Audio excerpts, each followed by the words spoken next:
Hello, friends. Welcome back, or if this is the first time you found your way here, welcome.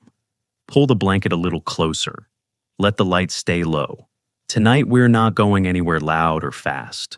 Tonight, we're going somewhere most people never think to look. We're going smaller, smaller than anything your fingers have ever touched, smaller than anything the most powerful microscope on Earth has ever seen.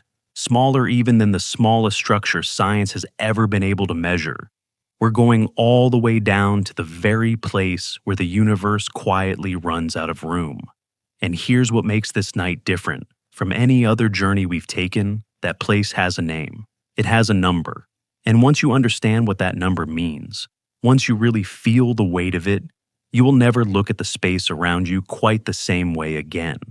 Not the air between your hands. Not the silence between words, not even the emptiness of a room you thought was empty. The universe, it turns out, has a floor, and tonight, we're going to find it together. Before we drift any deeper into this quiet mystery, I just want to say, if these slow, thoughtful journeys through science are the kind of thing that helps your mind settle at the end of a long day, you might want to stay a while. You can tap the like button gently the way you'd turn down a lamp. And if you'd like more nights like this, one more science told in whispers rather than headlines, consider subscribing and ring the little bell. Not for noise.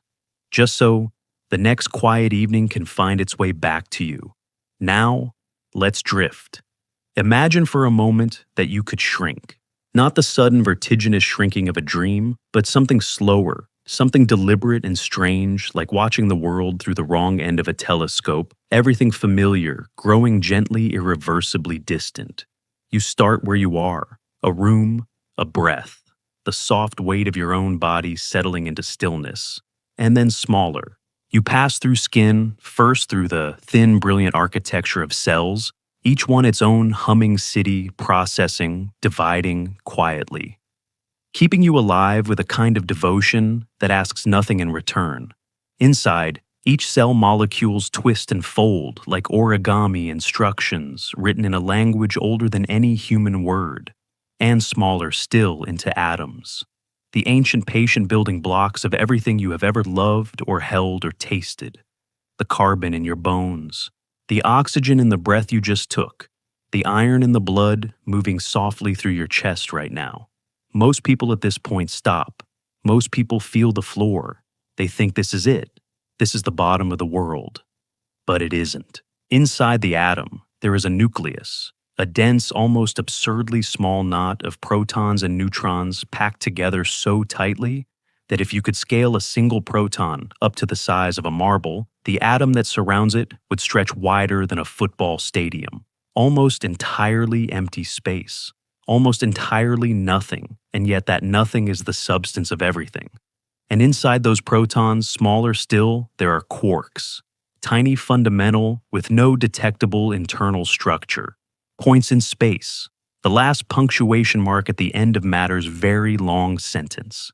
And yet, physicists, the people who have spent careers falling down this particular rabbit hole, will tell you quietly that even here, we haven't reached the bottom. Because the question they keep returning to, the one that fills notebooks and breaks sleep and hums at the back of brilliant minds at 3 a.m, isn't about particles at all. It's about space itself. Can the distance between 2 points be divided forever?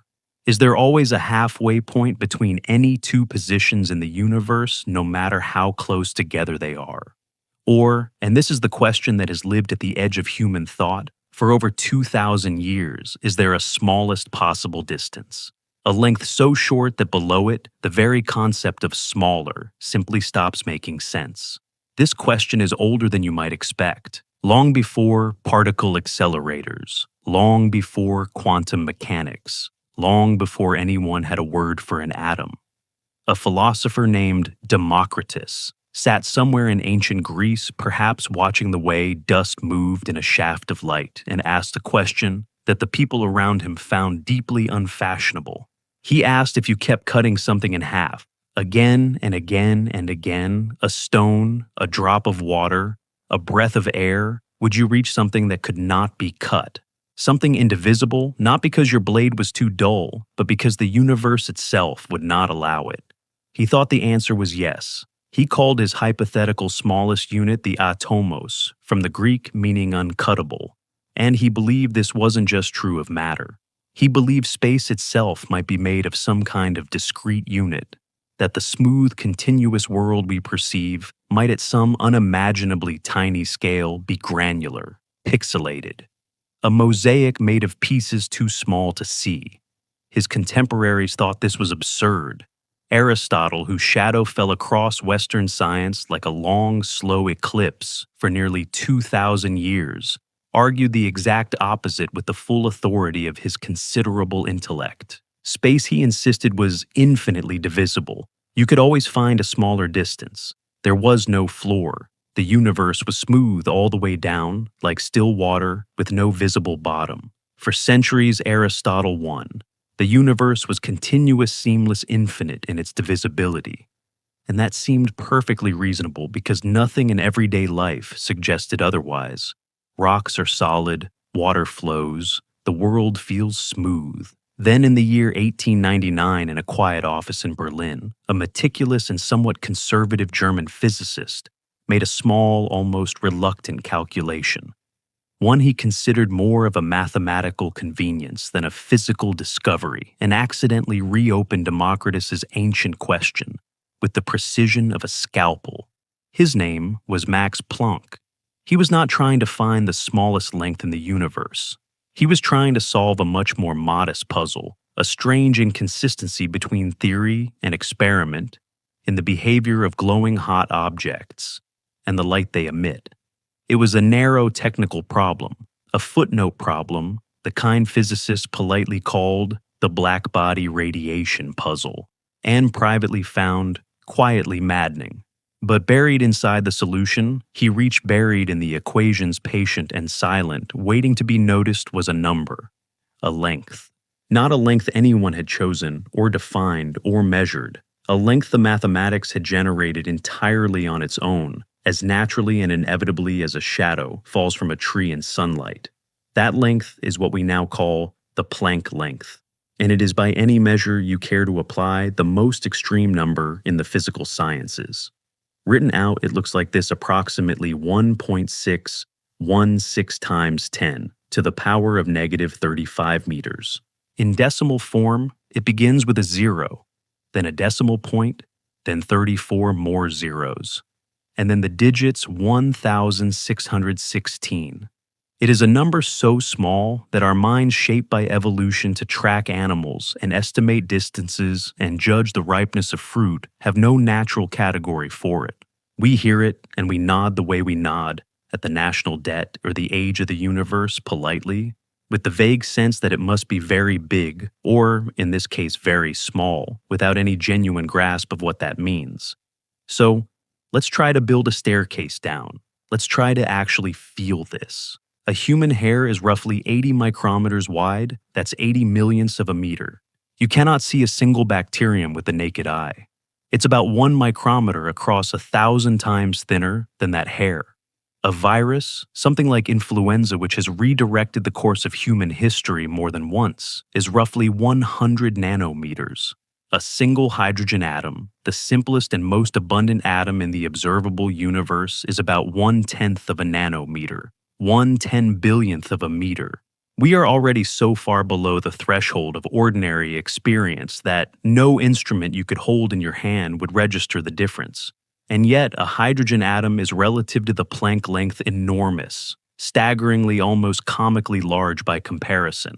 If you took a single hydrogen atom and inflated it to the size of the entire observable universe, all 93 billion light years of it, all the hundreds of billions of galaxies, all the incomprehensible, vertiginous vastness of everything we have ever seen or theorized, then, on that same scale, the Planck length would be roughly the size of a tree, maybe a modest oak, standing alone in all that cosmic space.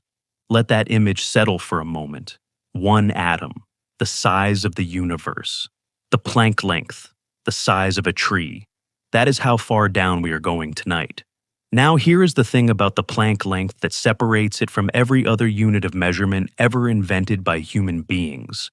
And this is the part that I want you to hold gently because it is quietly extraordinary. We did not measure it. We did not build an instrument and detect it. No experiment uncovered it. It was calculated derived from mathematics alone, from three fundamental constants of nature that appear over and over again in the deepest equations of physics, as if the universe itself keeps signing its own name. The first is the speed of light. The cosmic speed limit, approximately 299,792,458 meters per second, the same in every direction for every observer in every corner of space. The second is the gravitational constant, a number that describes the strength of gravity, the force that holds galaxies together and keeps your feet on the ground and pulls every massive object in the universe toward every other. The third is something called the reduced Planck constant, a tiny radical number at the heart of quantum mechanics that determines the smallest possible chunk of energy an electromagnetic wave can carry. Take those three numbers, combine them in the only mathematical way that produces something with the units of a length, and the universe hands you a number, not because a physicist decided to define it that way, not because it was convenient or elegant or historically significant, but because the math demands it. Because those three constants woven together in that particular way collapse into a single inevitable, non-negotiable measurement. And this is what makes it so philosophically strange. A meter is a human invention originally defined as 1/10,000,000th of the distance from the North Pole to the equator, a choice as arbitrary as any other, as human as a name. But the Planck length belongs to no one, an alien civilization on the far side of the Milky Way. One that had never heard of Earth, had never met a human being, had evolved completely independently and developed their science on their own terms, would eventually find the same number. Not because we told them, but because it's written into the fabric of physical law. It is in the deepest possible sense the universe's own unit. Have you ever thought about what it would mean to discover something that wasn't yours? To discover something that was already there, waiting in the architecture of reality itself? Every civilization, every mind in the cosmos that ever ventures far enough into the mathematics of nature will eventually arrive at this same quiet edge.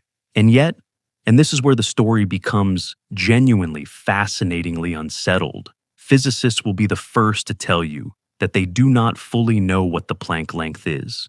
They know it's there. They know the math points to it with the same calm certainty the math points to anything. But what it means, what actually happens to space at that scale, remains one of the most beautiful and unresolved questions in all of modern science. It may be a minimum length, a pixel size for the universe below, which distance stops having meaning, the way that north stops having meaning when you're standing at the North Pole. It may be the scale at which space and time, as we know them, dissolve into something stranger and as yet unnamed. Or it may simply be the boundary of our current understanding, the place where the two greatest theories in physics, each one immaculate within its own domain, stop agreeing with each other and begin very quietly to break down. This is what draws physicists toward it. Not what they know about the Planck length, but what they don't. In the best kind of science, the most alive, most humble kind, the most honest place to stand, is always at the edge of what is known looking out. And what they see looking out from that edge is the mystery we are going to spend the next few hours walking through together. We will follow Max Planck into the quiet Berlin office where these numbers first appeared in 1899, inside the solution to a problem no one thought would change anything. We will learn why the Planck length is built from the three most important numbers in physics and what that universality actually means. We will fall step by careful step, through scales of smallness most people never visit, and find out what science actually knows, and honestly doesn't know about what waits at the very bottom of the world. We will stand at the place where space itself begins to tremble, and we will sit at the end with what it all means to live in a universe that may be made of something discrete, something with a smallest piece, something that, at its very deepest level, holds. There is something almost tender about that idea, that the universe, for all its billions of galaxies and billions of years, might have a floor, a point where division ends, where the world simply stops and rests. The story of how a careful conservative physicist, working alone in 1899, accidentally found that floor without meaning to, without realizing what he'd touched, begins with a small, stubborn problem that nobody could quite explain, and a number hiding patiently inside an equation waiting to be seen. The story of how we found the smallest length in the universe begins not with a grand discovery, not with a flash of inspiration under a starlit sky, but with a problem, a quiet, maddening, deeply unsexy problem about the color of light coming off a hot piece of metal. It is the late 1890s, Berlin. The German capital is in the middle of its own industrial revolution, factories humming gas lamps being replaced by electric ones, the whole city crackling with a kind of restless modern energy. And inside the universities and research institutes, physicists are riding the same wave of confidence. They have Newton's laws. They have Maxwell's equations for electricity and magnetism. They have thermodynamics. The general feeling among the scientific establishment is that physics is nearly done, nearly finished. There are a few loose ends, a few small puzzles left to tie up, and then the subject will be complete. One of those small puzzles, the kind that no one loses sleep over, the kind that gets discussed politely at the end of seminars and then set aside, involves something physicists call a black body. A black body is a theoretical object that absorbs all the light that falls on it and then re-emits that light purely based on its temperature. A glowing piece of iron pulled from a furnace comes close. The inside of a hollow oven with a tiny hole in it comes even closer. And what physicists had noticed carefully measuring the light coming out of such objects at different temperatures was that the spectrum, the spread of wavelengths from low-frequency infrared to high-frequency ultraviolet, had a very specific, very consistent shape. The shape of that spectrum had been measured precisely. But explaining why it had that shape, deriving it from first principles from the fundamental equations of physics, had proven stubbornly, infuriatingly impossible. Every attempt using the physics of the time produced nonsense. In particular, the existing equations predicted that a hot object should radiate infinite energy at high frequencies. Infinite, not a lot. Infinite. This was so obviously wrong, you can hold your hand near a warm iron without being vaporized, that it eventually earned its own grim nickname, the ultraviolet catastrophe. A catastrophe not in the physical world, but in the equations. The math was breaking reality. Max Planck was 41 years old in 1899. He was not a flashy thinker. He was not the kind of man who pursued radical ideas for the thrill of it. He was, by most accounts, careful, methodical, conservative, the kind of physicist who believed deeply in the classical tradition, and was, in fact, somewhat suspicious of the new and disruptive ideas beginning to bubble up around him.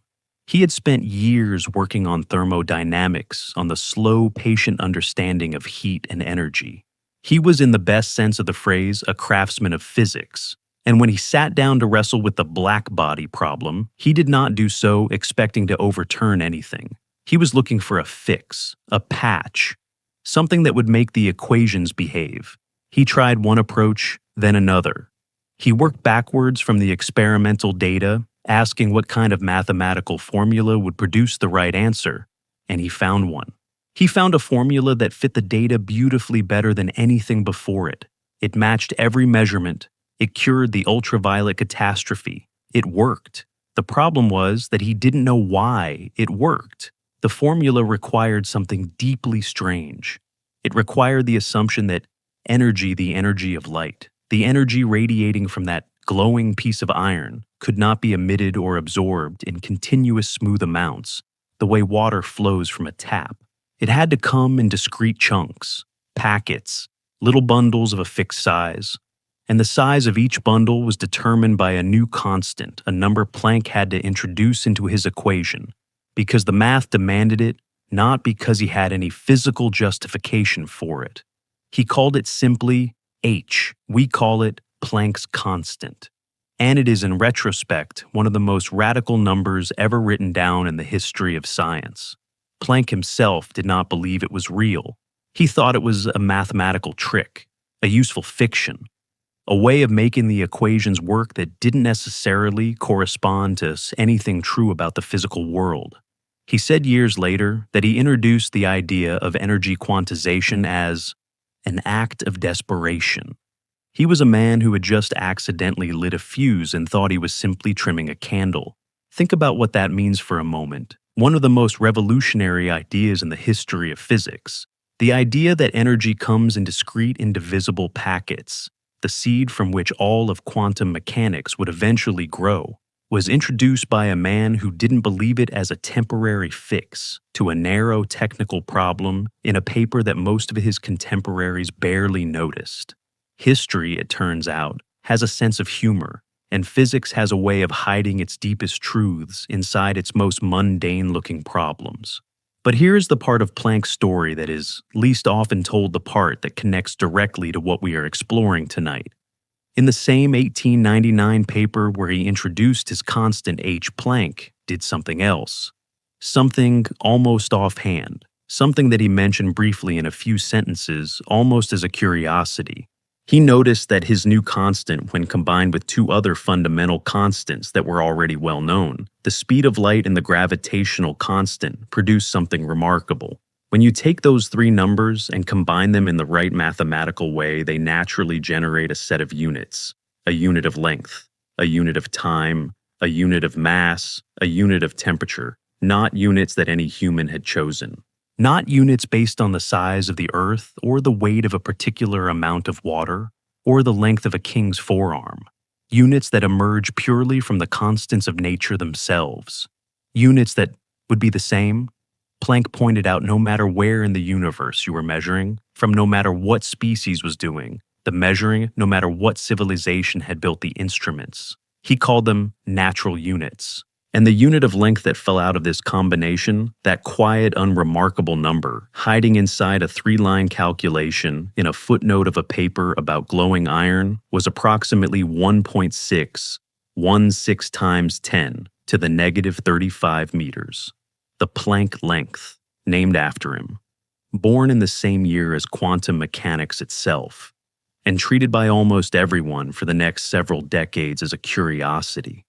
A mathematical artifact. A number that was interesting in the way that a seashell pattern is interesting, pretty symmetric, worth noting, but not necessarily pointing at anything real. It would take most of the 20th century before physicists began to suspect that the number was not an artifact at all, that it was in fact pointing at something deep, something that the universe had been trying to say since before we had ears to hear it. Now, pause for a moment and consider the strangeness of what just happened. A man trying to fix a broken equation, an equation about the color of light from a furnace, accidentally wrote down a number that might represent the smallest possible length in the physical universe. He didn't look for it. He didn't announce it. He barely mentioned it. And then he went on with the rest of his life, uncertain whether any of it meant anything at all. This is in a way the most human thing about the history of physics. The most important discoveries are often made sideways, not by people charging toward a grand goal, but by people trying to solve something small and finding that small things sometimes have very deep roots. There is a question worth sitting with here. When Planck wrote down that number in 1899, was he discovering something or inventing something? Was the Planck length already there, waiting in the structure of the universe the way a mountain is there before the first person sees it? Or did it only become real when a human mind gave it form? Most physicists today would say it was always there. It was woven into the equations before Planck, before Newton, before Aristotle, before Democritus, before there were any minds at all to wonder about it. And that thought that the universe has been carrying this number in silence for 13.8 billion years, patiently waiting for something like us to notice, that thought has a particular quality of stillness to it. But Planck's story doesn't end with that footnote, because the constant he reluctantly introduced, that H, that desperate mathematical patch, turned out to be the key that unlocked an entirely new physics. Within 5 years, a young Swiss patent clerk named Albert Einstein would use Planck's constant to explain the photoelectric effect, showing that light was not just a wave, but was made of individual particles, photons, each one carrying exactly the energy Planck had predicted. That paper would eventually win Einstein the Nobel Prize. And quantum mechanics, built on the foundation of Planck's radical and reluctant idea, would go on to give us transistors, lasers, MRI machines, the microchips inside every device you own. All of it, in some quiet sense, descended from a man trying to fix a broken equation in 1899. All of it carries the fingerprint of Planck's constant, that small, stubborn h, written somewhere inside it. And the length it implies when you weave that constant together with the speed of light and the pull of gravity sits at the heart of a question that quantum mechanics and relativity together, even now, cannot fully answer. What is space made of at the very bottom? Is it smooth and continuous the way Aristotle insisted? Or is it granular the way Democritus dreamed, made of pieces discrete and indivisible, no different in principle from the energy packets Planck accidentally discovered in a problem about glowing iron? Planck himself lived until 1947. He was 42 when he wrote that paper. He watched quantum mechanics grow from his reluctant footnote into the dominant framework of modern physics.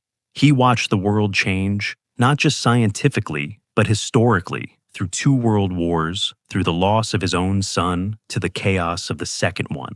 He remained through all of it a careful and modest man. Asked near the end of his life about his own discovery, he is said to have described it with characteristic restraint. He had simply found a mathematical necessity, he said. Whether it corresponded to anything real in the universe, he was not sure he would live to see resolved. He was right about that. The question is still open. And what a thing it is to live in a universe that hands you the key to its own deepest structure through a problem you barely thought was interesting, and then takes a century and counting to reveal what the key is actually for. The number Planck found is not just small. It is, as we are beginning to see, structurally important. It is built from the 3 constants that govern the 3 most fundamental forces and phenomena in all of physics, like gravity and the quantum. When those 3 meet, something happens. Something that our best theories still cannot fully describe. And it happens precisely at the scale of the Planck length. To understand why, to really understand what makes that scale so special, so strange, so resistant to our ordinary thinking, we need to understand something about what those 3 constants actually are and what it means for them to collide. Because when you put them together, what you get is not just a length. What you get is a window into the place where the smooth, classical universe we walk around in every day quietly dissolves into something the equations have never been able to see clearly, something ancient, something patient, something that has been waiting in the silence below, all silences, since the very first moment there was anything at all to measure. Let's look through that window together. That window Planck accidentally opened, the one built from 3 quiet constants of nature, meeting in a single equation, has a very specific address. And to understand why that address matters, we need to spend a little time with the 3 constants themselves. Not as abstract symbols on a blackboard, but as real things, living things in a sense, forces and limits that shape every single event in the universe, from the collision of galaxies to the trembling of an electron. Because here is something that does not get said. Often enough, the Planck length is not just small, it is specifically structurally small. It is the length that falls out when 3 of the most important numbers in all of physics are placed in conversation with one another. And the fact that those 3 numbers from 3 completely different corners of physics combine to produce a single coherent length is not a coincidence. It is, physicists believe, a clue. One of the deepest clues the universe has left for us. So, let us begin with the first of the 3, the speed of light. Most people know that light travels fast. What is less often appreciated is the full strangeness of what that means. The speed of light, approximately 299,792,458 meters per second, a number so precise that since 1983, we have actually defined the meter itself, in terms of it is not simply the speed at which photons happen to travel, it is the universal speed limit, the maximum velocity at which any information, any signal, any causal influence of any kind can travel through the universe. Nothing outruns it. Not matter, not energy, not even as far as we know, the influence of gravity.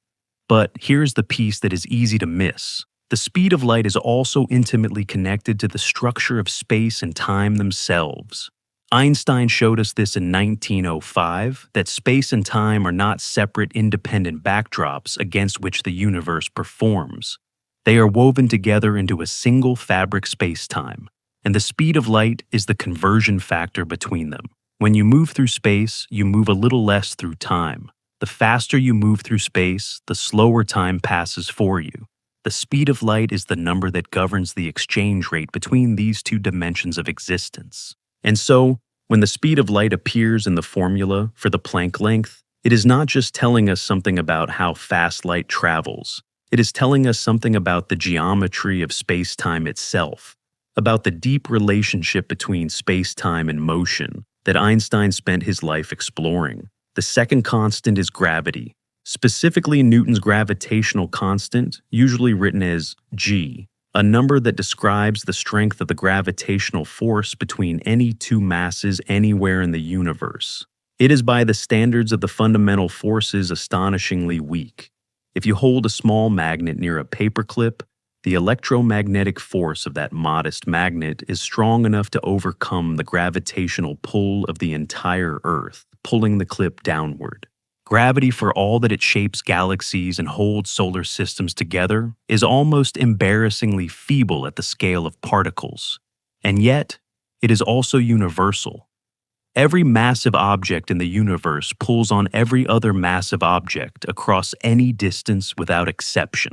And unlike the other fundamental forces, electromagnetism, the strong nuclear force, the weak nuclear force, gravity in Einstein's formulation, is not really a force at all. It is the curvature of space-time caused by the presence of mass and energy. What we feel as gravity is not a push or a pull, it is the shape of the stage on which everything moves. When g appears in the Planck length formula, it is bringing all of this with it. The geometry of curved space-time, the large-scale structure of the cosmos, the force that becomes relevant precisely when you are dealing with enormous masses compressed into tiny volumes, which is exactly what happens, as we will see when you try to probe space at the Planck scale. The third constant is Planck's own, the reduced Planck constant, written as h bar, pronounced h bar. This is the quantum of action, the smallest unit of a quantity called action, which is a combination of energy and time that the universe permits. It is the number that governs the graininess of the quantum world, the discreteness of energy levels, the fundamental uncertainty in the position and momentum of a particle, the deep probabilistic fuzziness that sits at the heart of quantum mechanics. It is the number that says the universe does not deal in infinitely precise, continuously variable quantities. At the smallest scales, things come in chunks, and h is the size of those chunks. Now, take these three constants CCC, the speed of light, representing the geometry of space-time and the laws of special and general relativity. G, the gravitational constant representing the curvature of space caused by mass and energy, and h bar representing the quantum nature of energy and action. And ask, is there a combination of these three numbers that produces something with the units of a length? There is exactly one. Only one.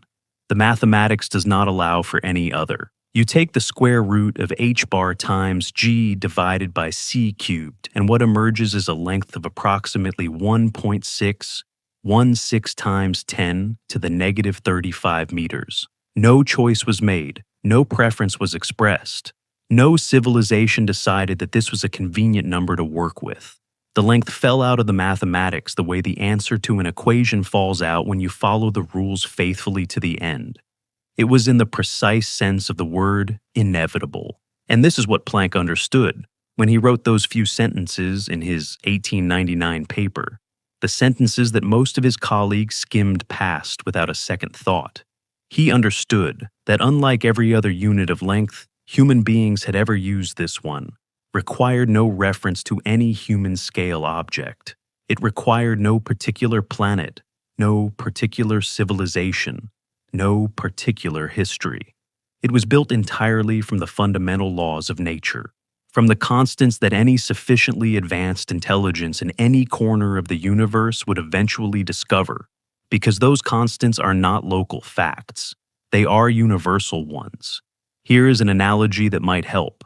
Imagine you are trying to build a ruler, and you want that ruler to be valid everywhere, not just on Earth, not just in our solar system, not just in our galaxy, but everywhere in the universe for all time, for any intelligence that might ever exist. What would you make it out of? You could not use the size of the Earth. Another civilization on another world would have no reference for that.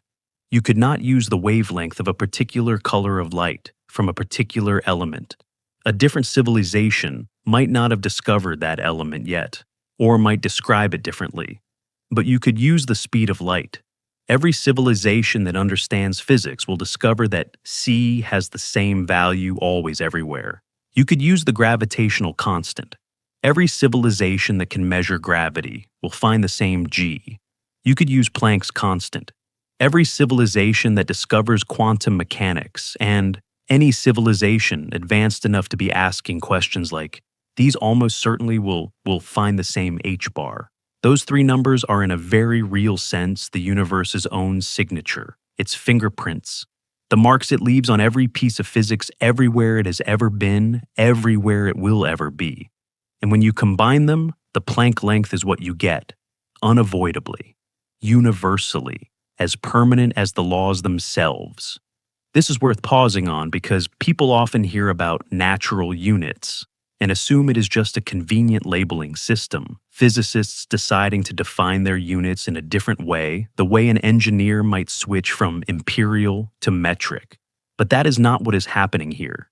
The Planck units are not a system of measurement that humans designed. They are a system of measurement that the universe already had, waiting to be found.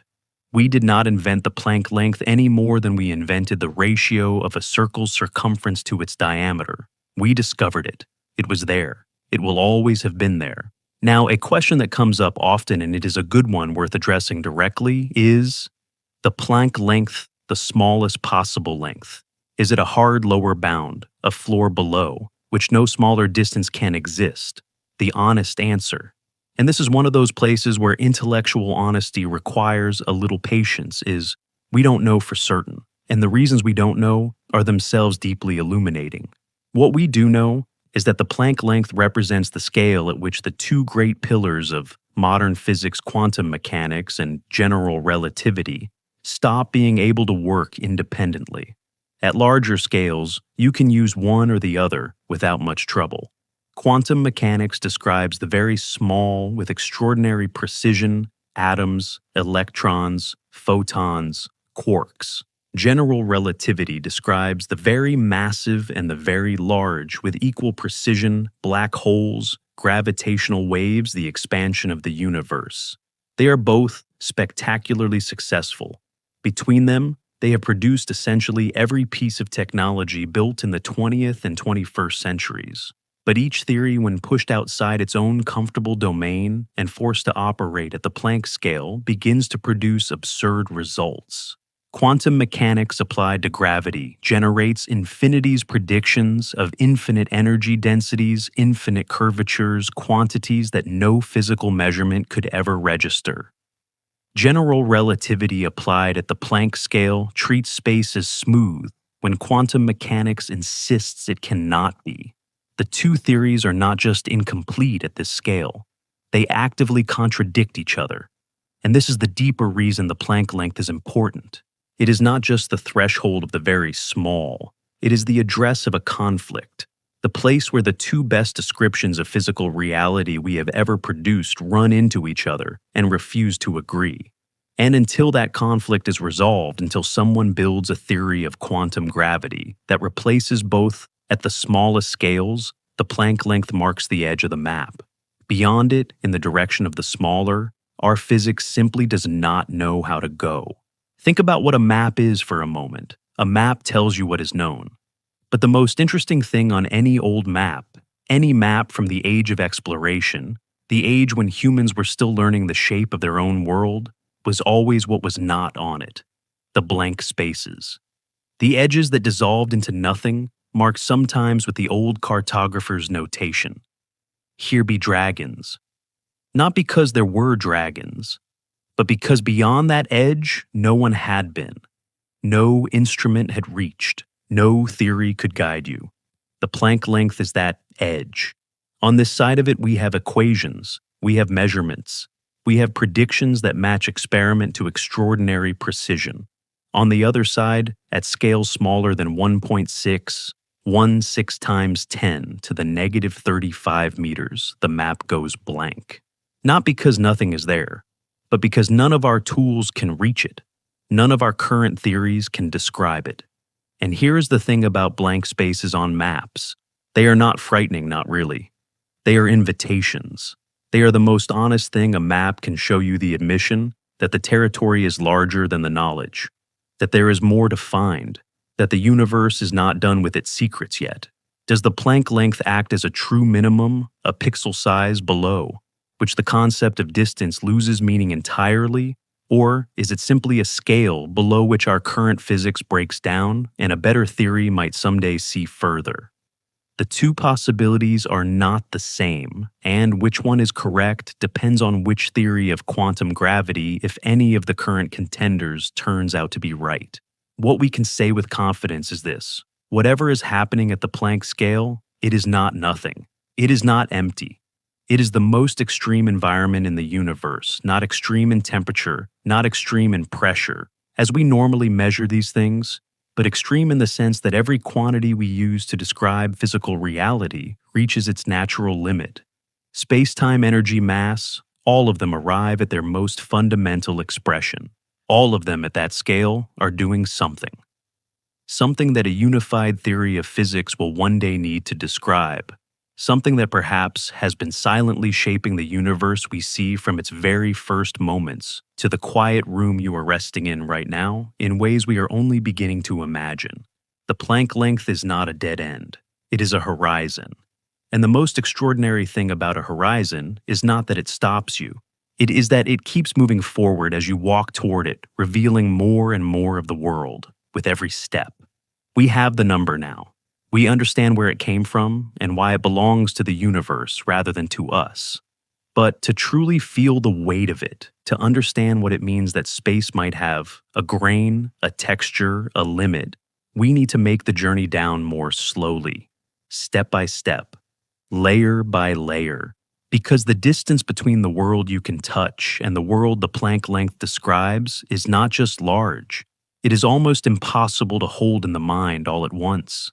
And almost impossible things, when you approach them slowly and gently, have a way of becoming, if not easy, then at least beautiful. So let's fall together, carefully, all the way down then, carefully, together. We have the number. We know where it came from. We know it belongs to the universe in a way that no human measurement ever has. But knowing a number and truly feeling its depth, thus, are two very different things. And part of what makes the Planck length so quietly extraordinary, part of what keeps physicists and philosophers and late-night thinkers returning to it again and again, is that the human mind genuinely struggles to hold it. Not because we lack intelligence, but because we lack the right kind of experience. We have never needed to think this small before. Evolution never asked us to. So, tonight let's build the staircase together, rung by rung. Let's fall through scales of reality that most people never visit and see what lives at each level. Not rushing, not skipping, but taking our time the way you take your time with something that deserves attention. Because every scale we pass through on the way down is a world in itself. A world with its own rules, its own textures, its own strange beauty. You are here, a human being. Somewhere between 1.5 and 2 meters tall, give or take. That is your address in the world of scale, roughly 2 times 10 to the power of 0 meters. The comfortable middle ground. The scale at which your eyes evolved to see, your hands evolved to grasp, your mind evolved to navigate. Almost everything in your daily life, the furniture you use, the food you eat, the faces you recognize, lives within an order of magnitude or two of this scale. And it is in the great sweep of the universe's size range a very narrow band indeed. Now, let's move. One step down the ladder of scale at a time.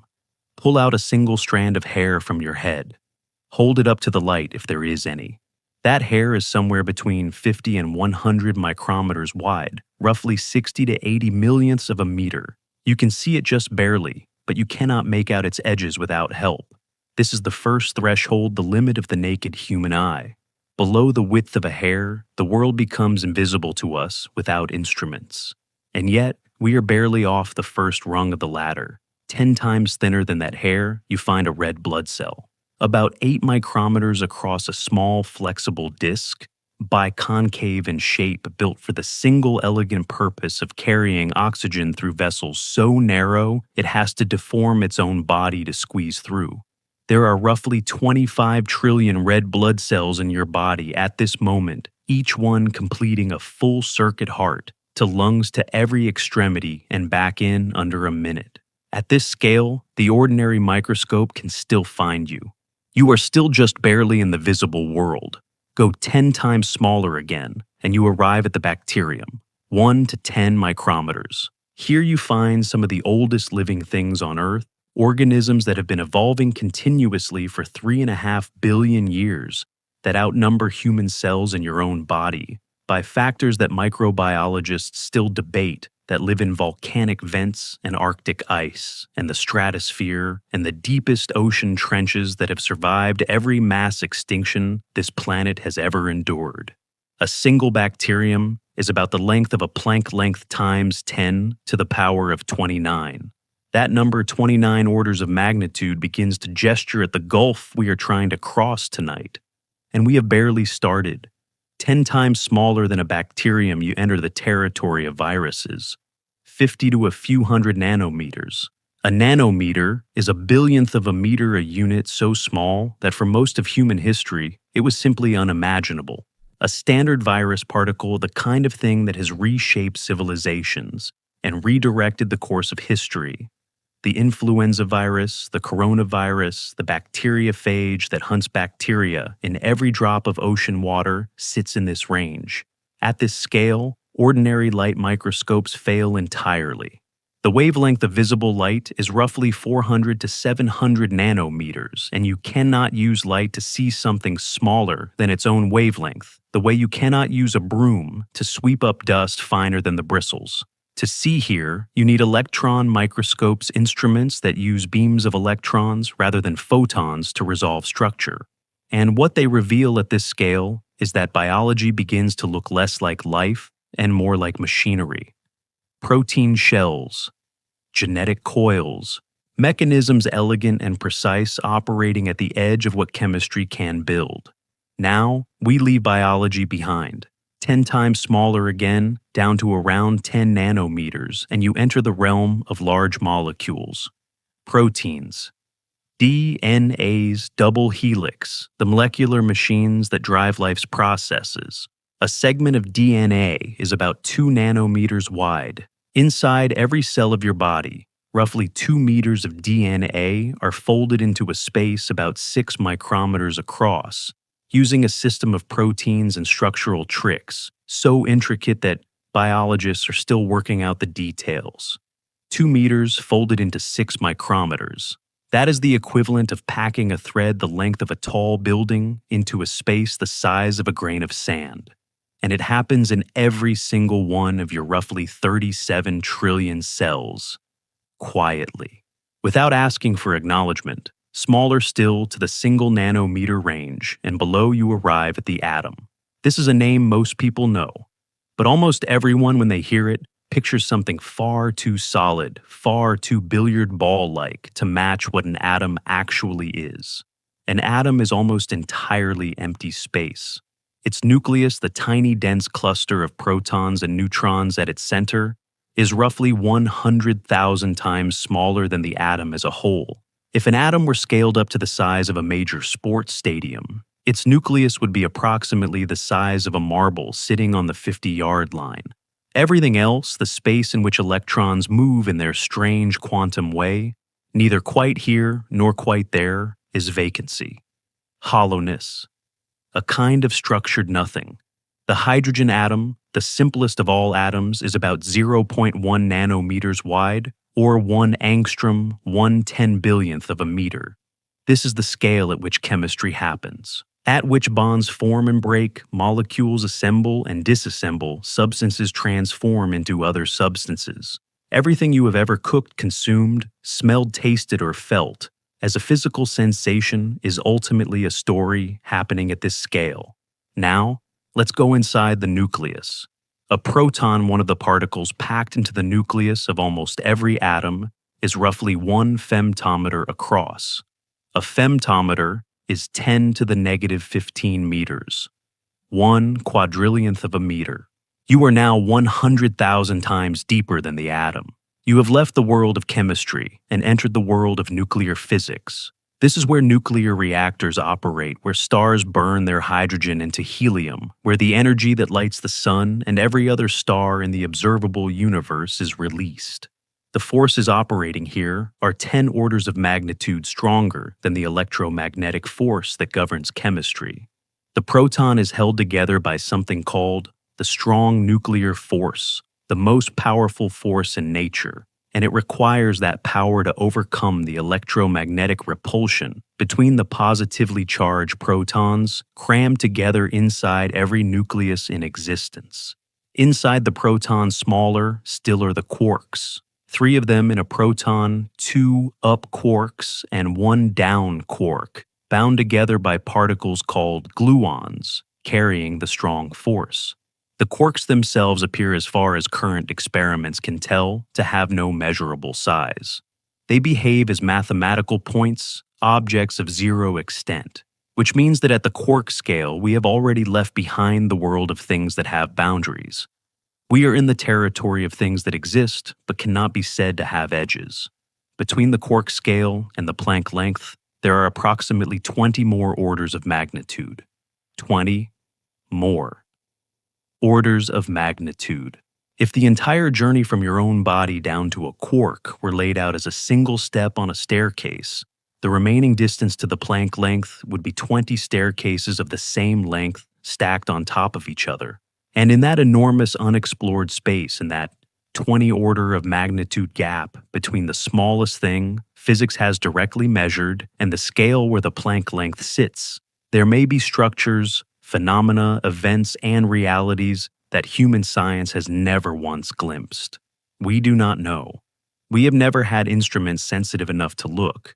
This is the part where a common misunderstanding deserves to be gently corrected, because it comes up often even in otherwise careful science communication.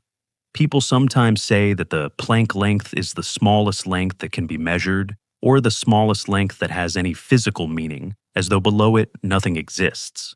But that is not quite right. What physicists actually say is more careful and more interesting. They say the Planck length is the scale at which our current theories break down. It is the scale at which both quantum mechanics and general relativity produce nonsensical answers if you try to apply them. It is the scale at which the physics we know cannot guide us. That is not the same as saying nothing is there. It is saying that whatever is there, we do not yet have the mathematics to describe it. There is a profound difference between we cannot measure it and it does not exist. And that difference matters because the history of science is largely a history of things that were once unmeasurable, becoming measurable as our instruments and our theories improved. Atoms were once theoretical constructs that many serious scientists refused to believe in, not because they had evidence against atoms, but simply because no instrument of the time could detect them directly. And yet here we are, imaging individual atoms with scanning tunneling microscopes, moving them one by one, with atomic force microscopy building structures one atom at a time. The Planck scale may one day be something similar, not a barrier, but a frontier. Not the end of space, but the beginning of a description of space that we have not yet found the language to write. And yet there is something poignant, something genuinely moving, if you let yourself feel it, about the fact that right now, with all of our instruments, all of our mathematical machinery, all of the accumulated cleverness of 10,000 years of human inquiry, we cannot say with confidence what space looks like at the Planck scale. We cannot say whether it is smooth and continuous the way it looks at every scale we have been able to probe. We cannot say whether it is granular and discrete, made of some kind of smallest piece, the way matter turned out to be made of atoms when we looked closely enough. We cannot say whether the concept of space even survives intact at that scale, or whether it dissolves into something that requires entirely new concepts to describe concepts that may not yet exist in any human language. What we can say is this: every time physics has gone deeper, every time it has probed a smaller scale or a higher energy or a more extreme condition, it has found something surprising, something that the previous understanding did not predict, something that required the vocabulary of science to expand to contain it. Atoms surprised us. Quantum mechanics surprised us. Relativity surprised us. The expansion of the universe surprised us. Dark matter and dark energy surprised us. The Planck scale has not yet surprised us because we have not yet arrived. But the history of physics suggests very strongly that when we do arrive by whatever theoretical or experimental means, we eventually find we will be surprised again. The universe has never, not once, turned out to be less strange than we expected when we looked somewhere new. And that perhaps is the deepest lesson this staircase teaches. Not the specific numbers, not the femtometers and nanometers and the impossible 35 decimal, but the pattern, the habit of the universe, the way it keeps revealing at every level of examination a deeper layer of structure, a richer set of rules, a stranger and more beautiful order than anything we managed to imagine in advance. We fell through scales tonight that most people never visit. We passed through the worlds of cells and viruses and atoms and quarks, each one its own extraordinary story. And we arrived at the edge of the map, looking out over 20 orders of magnitude of unexplored territory, toward a length so small that the space between the words small and what it actually represents is itself almost too large to cross. At that edge, two enormous shadows loom. Two theories, each one. The greatest achievement of its era, each one supported by a century of experimental confirmation, standing on either side of the Planck length, and neither one able to see across it. The story of why those two theories cannot agree of why the Planck scale is not just small, but structurally, fundamentally contested, is one of the most dramatic stories in modern science.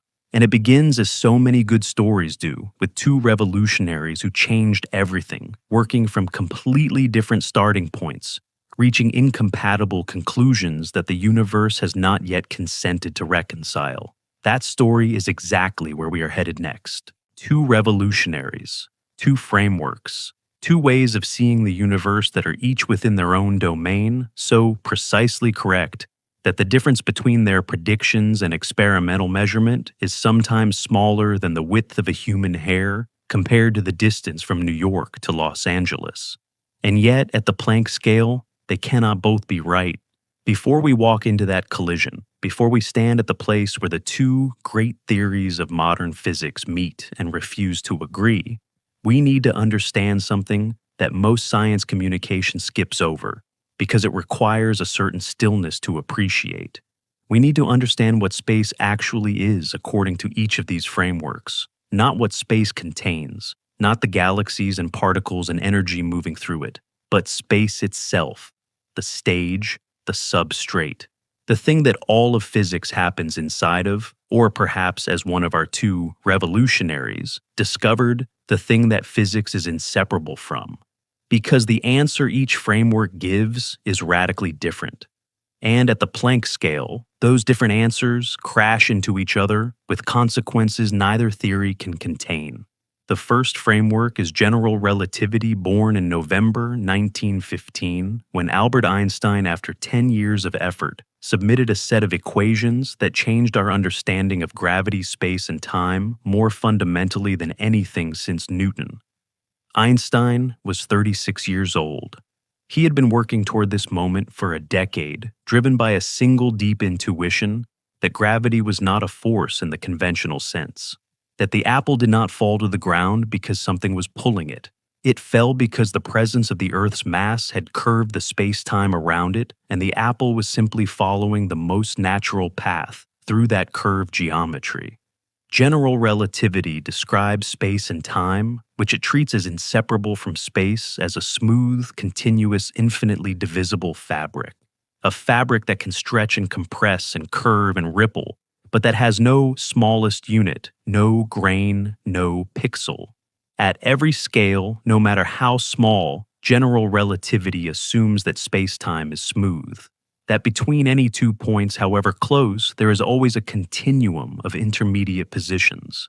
That the geometry of space is in the precise mathematical sense differentiable everywhere, meaning you can always zoom in further and find more detail, more smoothness, more continuous structure. This assumption is not an accident. It is woven into the mathematical language of general relativity itself.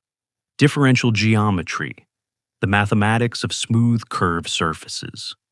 General relativity is not just a theory that happens to use smooth space. It is a theory that requires smooth space to function. Remove the smoothness and the mathematics falls apart. Remove the assumption that space-time is continuous and differentiable, and you have destroyed the very foundation on which the equations stand. Now, the second framework. Quantum mechanics developed in the 1920s through the collective effort of a remarkable generation of physicists, including Bohr and Heisenberg and Schrödinger and Dirac and Pauli, describes the behavior of matter and energy at the smallest scales. And its central finding, the thing that makes it so strange and so difficult to fully accept, even after a century of confirmed predictions, is that the universe at small scales is not smooth. It is not continuous. It is not deterministic. It is fundamentally irreducibly discrete and probabilistic. At the quantum scale, particles do not have definite positions. They have probability distributions regions of space where they are more or less likely to be found with no fact of the matter about where exactly they are until a measurement forces the question. Energy does not vary continuously. It comes in chunks quanta, the discrete packets that Planck accidentally discovered in 1899. Even time in certain quantum interpretations may have a fundamentally different character at small scales than the smooth flow it appears to be at human scale. And one of the most profound implications of quantum mechanics, one that becomes particularly important at the Planck scale, is the Heisenberg uncertainty principle. Formulated by Werner Heisenberg in 1927, it states that there is a fundamental limit to how precisely you can simultaneously know certain pairs of physical quantities. The most famous pair is position and momentum. The more precisely you know where a particle is, the less precisely you can know how fast it is moving, and vice versa. This is not a limitation of your instruments. It is not a statement about measurement disturbing the system. It is a statement about the nature of reality itself, about what reality actually contains prior to and independent of any measurement. Now here is where those two frameworks begin to point in deeply different directions at the Planck scale, and where a physicist named John Archibald Wheeler, one of the most creative and provocative thinkers in 20th century physics, had an idea in the 1950s and 1960s that became one of the most haunting images in all of science. Wheeler had spent years thinking about the intersection of quantum mechanics and general relativity. He was a man who thought not just in equations, but in pictures, in vivid, almost painterly mental images of what physical reality might look like if you could actually go there and see it. And when he tried to imagine what space would look like at the Planck scale, combining what general relativity says about the curvature of space with what quantum mechanics says about the fundamental uncertainty of the universe, he arrived at something extraordinary. He called it space-time foam. The idea is this. General relativity tells us that the presence of energy and mass curves space-time. The more energy concentrated in a small region, the more space-time curves in that region. A star curves space-time gently. A neutron star curves it more dramatically. A black hole curves it so severely that space-time geometry itself breaks down at the singularity. Now, apply this to quantum mechanics. The uncertainty principle tells us that in any region of space there are quantum fluctuations, unavoidable, irreducible variations in the energy density of the vacuum. Even empty space is not truly empty.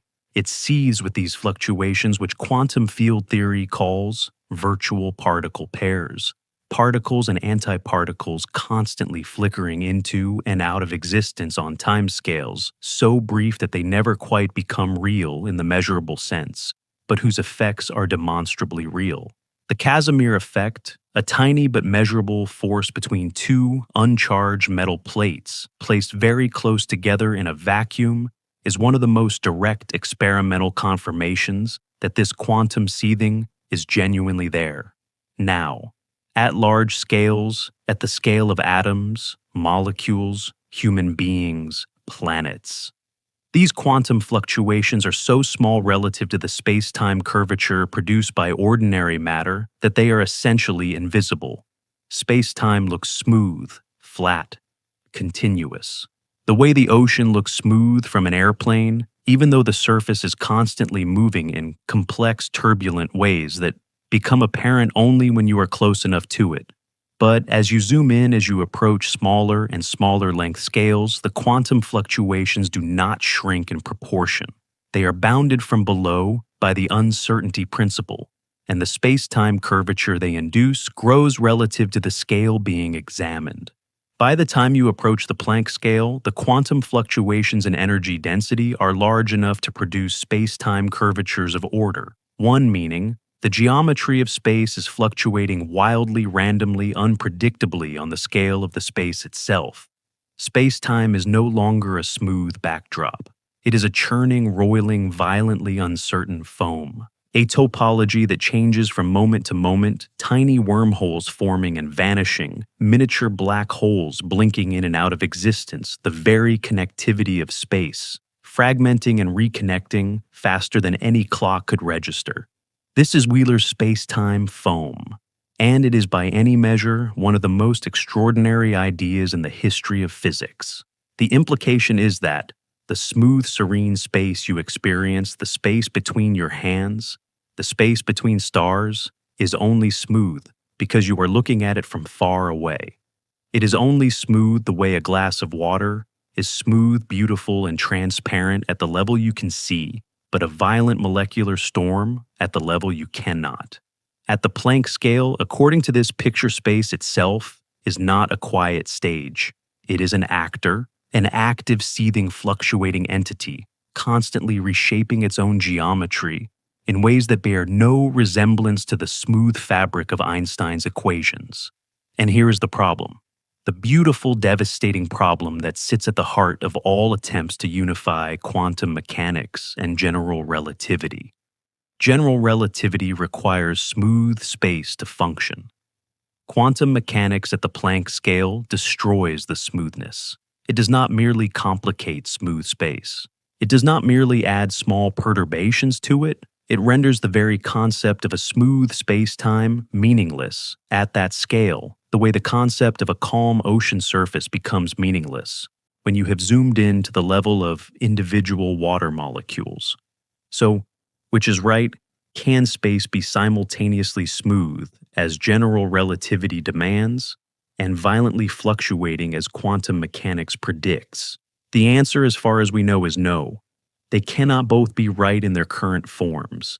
At the Planck scale, something has to give.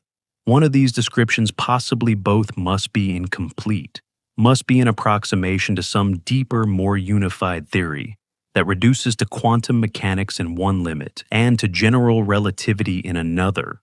But that looks like neither one at the Planck scale itself. Ask yourself this. Have you ever seen two things that were both completely right in their own territory and completely incompatible when they met in the middle? Two maps of the same region. each accurate as far as it goes, but drawn on incompatible projections, so that when you try to join them, the borders don't match and the mountains end up in the wrong places.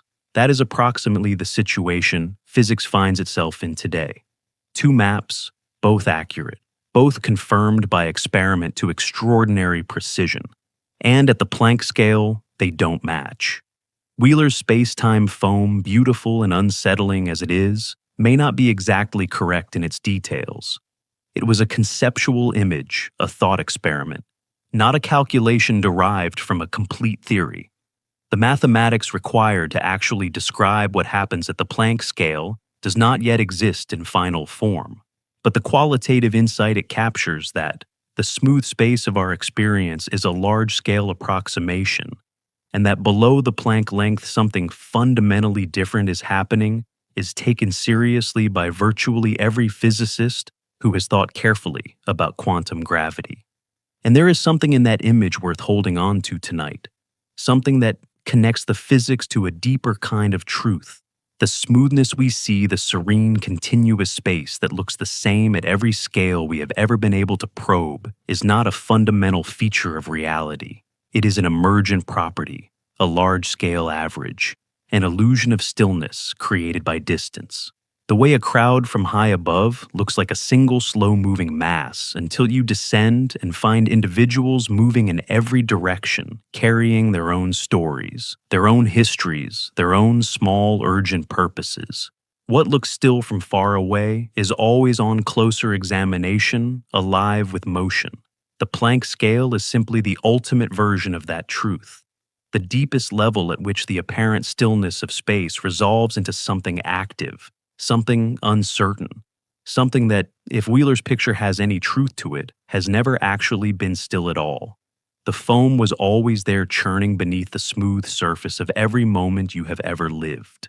Every breath, every step, every quiet night, like this one, all of it supported by a substrate of Planck-scale turbulence so extreme that our best mathematics cannot yet describe it. That is not a frightening thought. Or it doesn't have to be. It can also be a reminder that the universe at every level is more alive than it appears, more active, more strange, more generously full of hidden structure than the quiet surface it presents to our ordinary instruments and senses. But knowing that two great theories collide at this scale, knowing that space-time may foam and churn at the Planck length, only deepens the question we have been circling from the beginning. Why do they collide? What is it about the structure of quantum mechanics and the structure of general relativity that makes them so incompatible exactly here, exactly at this scale and nowhere else? The answer to that question is one of the most important unsolved problems in all of science. And to understand it fully, we need to go back to the two theories themselves, to what each one is really saying about the nature of reality, and trace the conflict to its source. That is precisely where we are headed now. To understand why quantum mechanics and general relativity collide at the Planck scale, and why that collision has resisted resolution for nearly a century, despite the efforts of some of the greatest minds in the history of science, we need to understand something about what each theory is actually claiming about the nature of reality, not just what they predict or how well they work, but the underlying picture of the world that each one carries inside it.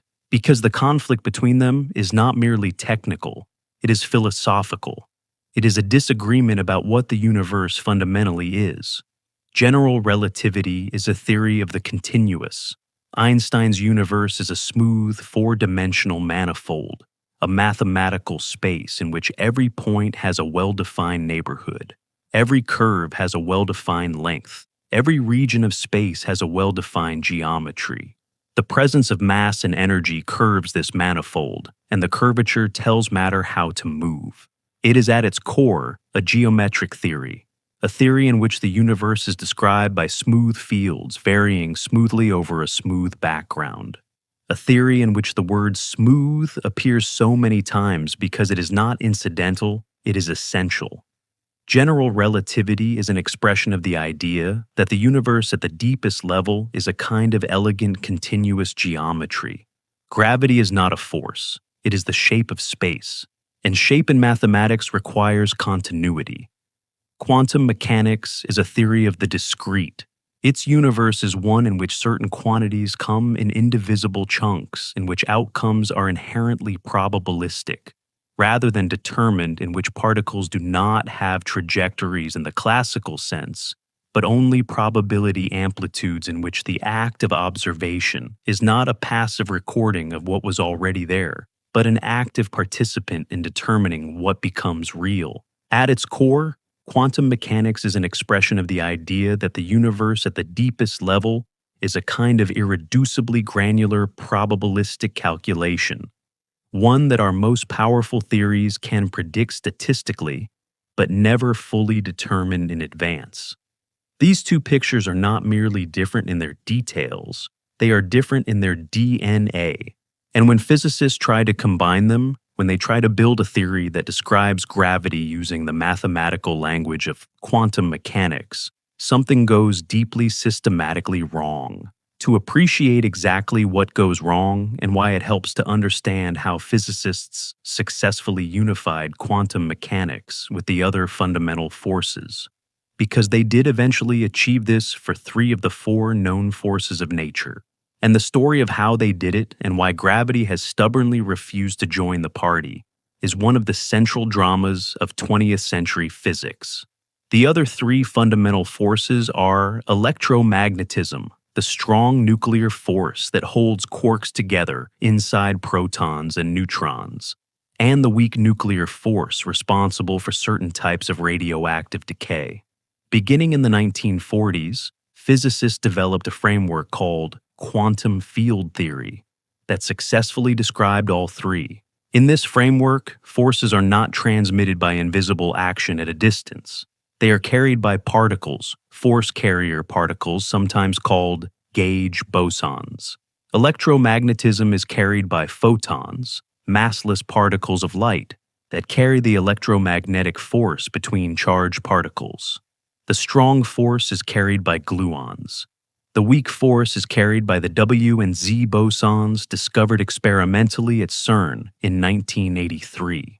This framework eventually unified into what physicists call the standard model of particle physics is the most precisely tested theory in the history of science.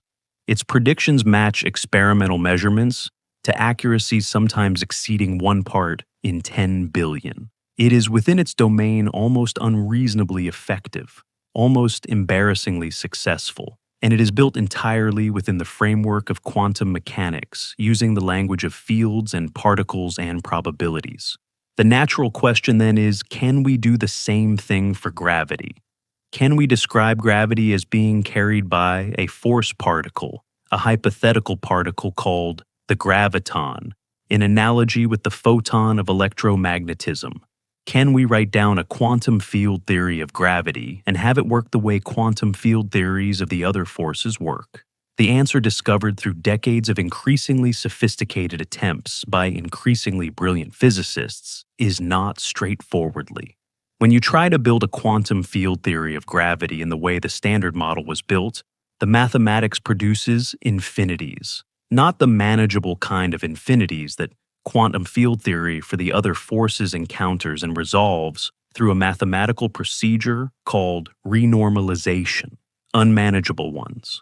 Infinities that multiply endlessly, that cannot be absorbed into a finite number of measured parameters that represent not a technical difficulty to be worked around, but a signal that something is fundamentally wrong with the approach.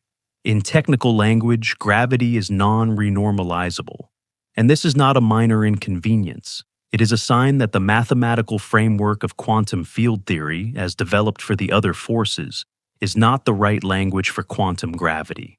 That something new is needed, something that goes beyond both theories as currently formulated.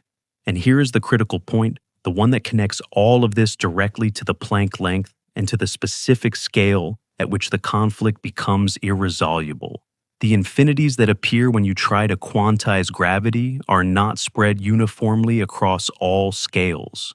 They concentrate at short distances. They become catastrophic precisely at the Planck scale. At larger scales, at distances much greater than the Planck length, The corrections that quantum gravity would add to general relativity are completely negligible. Gravity behaves classically. The smooth space-time of Einstein's equations is an excellent approximation. You would never know from looking at the motion of planets or the bending of light around stars that anything was amiss. But as you probe shorter and shorter distances as you push toward the Planck scale, the quantum corrections to gravity grow larger and larger. They do not fade into the background. They become the dominant physics. And at the Planck length itself, they are not corrections anymore. They are everything. The smooth space-time of general relativity has been replaced entirely by the seething quantum foam we encountered in the previous part of our journey, and the equations of general relativity which require smooth space-time to function have broken down completely. This is why the Planck length is not just a small number. It is the scale at which the incompleteness of our current physics becomes not merely theoretical, but absolute. At larger scales, you can get away with using quantum mechanics and general relativity separately in their own domains, each one providing accurate predictions within its territory. But at the Planck scale, there is no territory left for either one to claim alone. They must be used together, and together they produce nonsense. The situation is something like this. Imagine you have two different experts, one specializing in urban architecture, one in wilderness survival. For most tasks, you call one or the other, and everything is fine. The architect designs the buildings. The wilderness expert navigates the forest. They never need to talk to each other, but then you are asked to build a structure in a location that is simultaneously a dense urban center and an untouched wilderness where both sets of rules apply simultaneously and in full force, and where the rules directly contradict each other. Neither expert alone can handle it. And until you find someone who understands a deeper framework that contains both sets of expertise within it, you are stuck. That is roughly where physics has been since the 1930s, when it became clear that quantum mechanics and general relativity were both correct and both incomplete, and that somewhere below the Planck length lay a territory that required both and that neither could describe. There is a detail here that is often glossed over in popular science, and it deserves a moment of direct attention, because it reveals something important about how science actually works. The incompatibility between quantum mechanics and general relativity does not mean that either theory is wrong. Both have been tested with extraordinary precision.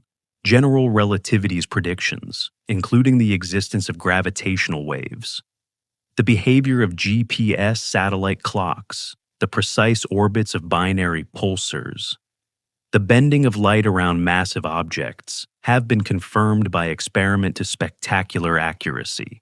Quantum mechanics and the standard model built upon it have been equally confirmed.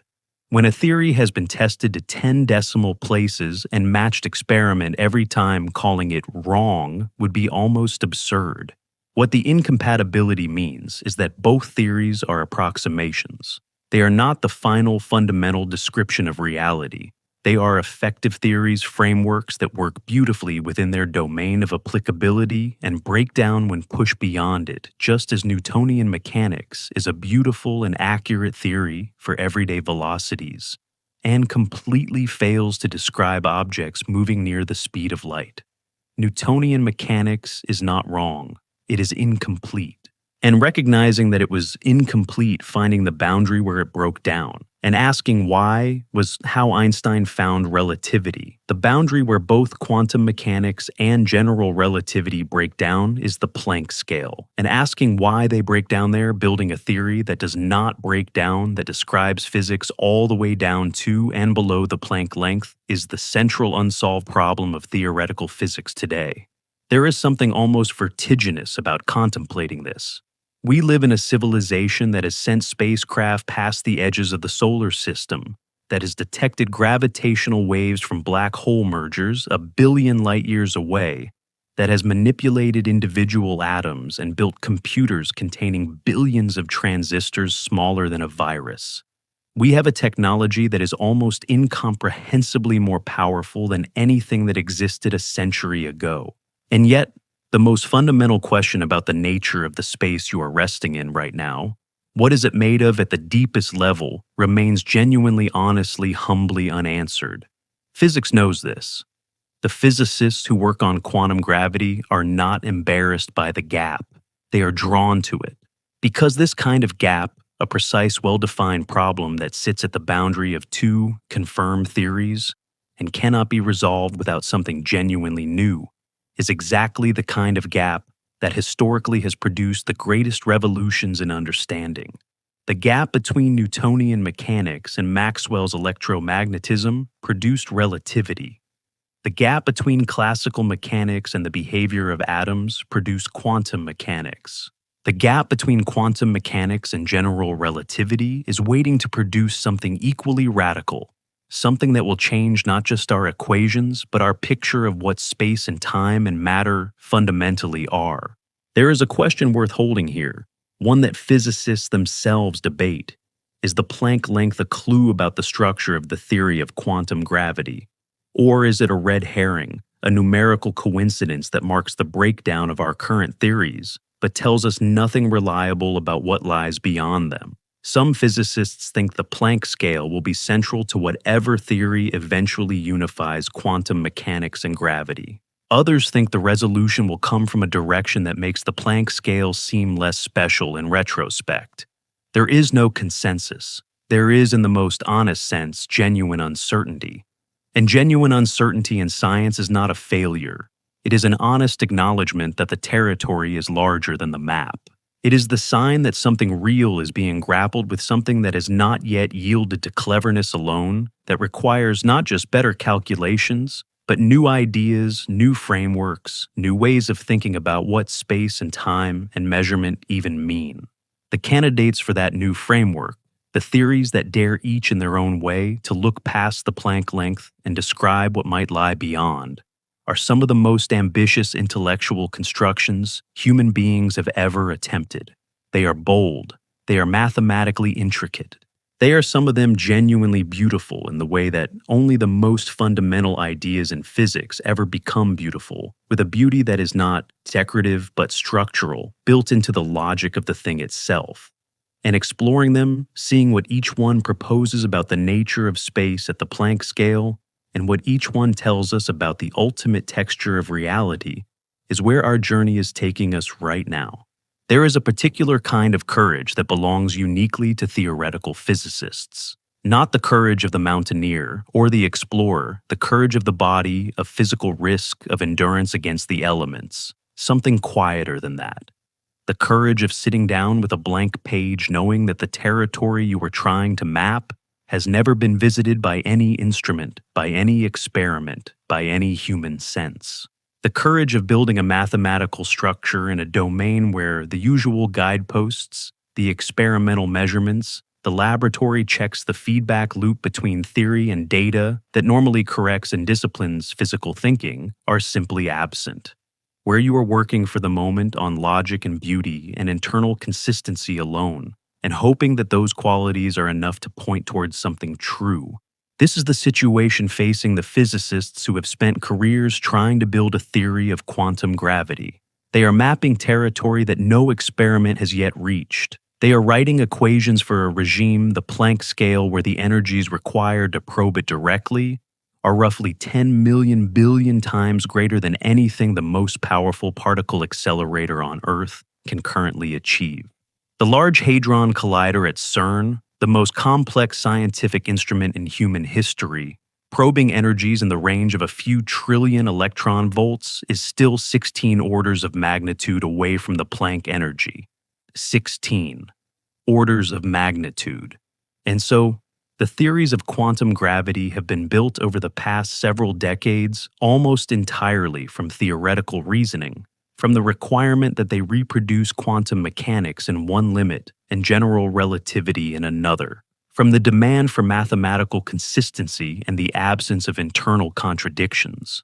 From elegance sometimes, though, elegance alone has misled brilliant people before, and the physicists working in this field are well aware of that danger. The three most developed frameworks for quantum gravity each take a fundamentally different approach to the problem. Each one makes different assumptions. Each one proposes a different picture of what space looks like at the Planck scale. And understanding those different pictures, what they share, where they diverge, and what each one says about the ultimate nature of distance and space is one of the most extraordinary intellectual journeys available to a curious mind tonight. The first, and by far the most widely known outside physics, is string theory. String theory begins with a simple but radical proposal that the fundamental constituents of the universe are not particles, not point-like objects of zero extent, but tiny vibrating filaments of energy, strings. Each string is unimaginably small, roughly Planck length in scale. And the different ways a string can vibrate, different frequencies, different modes of oscillation, correspond to different particles. An electron is a string vibrating in one particular way. A quark is a string vibrating in another. A photon is a string vibrating in yet another. And the hypothetical graviton, the force-carrying particle of gravity, is also a string vibrating in its own characteristic mode. In string theory, gravity emerges naturally, almost inevitably, from the mathematics. The graviton appears as one of the allowed vibrational states of the string, without being inserted by hand, without the infinities that plague attempts to quantize gravity in the conventional way. This is the central appeal of string theory, and it is a genuine one. For the first time, a framework appeared that could in principle describe all four fundamental forces, including gravity, within a single consistent mathematical structure. The framework did not require gravity to be added as an afterthought. It arose from the strings themselves, from the geometry of how they vibrate and interact. But string theory comes with a price, and it is a substantial one. For the mathematics to work consistently, the strings must vibrate not in the 4 dimensions of space-time. We experience 3 of space and 1 of time, but in 10 dimensions, or in the most sophisticated version called M-theory, 11 dimensions. The extra 6 or 7 dimensions are hypothesized to be compactified, curled up into a tiny, complex geometric structure at each point in ordinary space, with a characteristic size at or near the Planck scale too small to be detected by any current experiment. The space of possible ways these extra dimensions can be curled up is vast. Physicists estimate somewhere between 10 to the 510 to the thousands of distinct configurations, each one corresponding to a different version of physics, with different particles, different force strengths, different constants of nature. This landscape of possibilities, called appropriately the string landscape, has become one of the most contentious topics in theoretical physics. Some physicists see it as a profound discovery, evidence that our universe is one of an enormous number of possible universes, each one a different solution to the same underlying equations. Others see it as a theoretical catastrophe, a sign that string theory, by allowing so many possibilities, makes no definitive predictions about the specific universe we actually inhabit, and therefore cannot be tested or falsified in any conventional sense. The debate is ongoing. String theory has produced extraordinary mathematics connections between seemingly unrelated areas of physics and mathematics that have turned out to be genuinely profound and useful, even setting aside the question of whether strings are real. But it has not to date produced a single experimentally confirmed prediction that could not have been made without it. This does not make it wrong. It makes it as yet unconfirmed, and the distinction matters enormously. The second major framework is loop quantum gravity, or LQG, a theory that takes a more conservative approach, in some ways more radical in others, whereas string theory imports all of quantum mechanics and asks what happens to space and time. Loop quantum gravity starts from general relativity itself, and asks what happens when you apply the principles of quantum mechanics directly to the geometry of space-time. The answer it arrives at is striking. In loop quantum gravity, space is not continuous. It is quantized. It is made at the Planck scale of discrete units, tiny chunks of volume called spin foam nodes, connected by links called spin foam edges, that together form a kind of network, a lattice of space from which the smooth, continuous space of our experience emerges as a large-scale average, the way the smooth surface of water emerges from the collective behavior of an enormous number of discrete molecules. The smallest chunk of volume in loop quantum gravity is, as you might expect, on the order of the Planck length cubed. The smallest unit of area is on the order of the Planck length squared.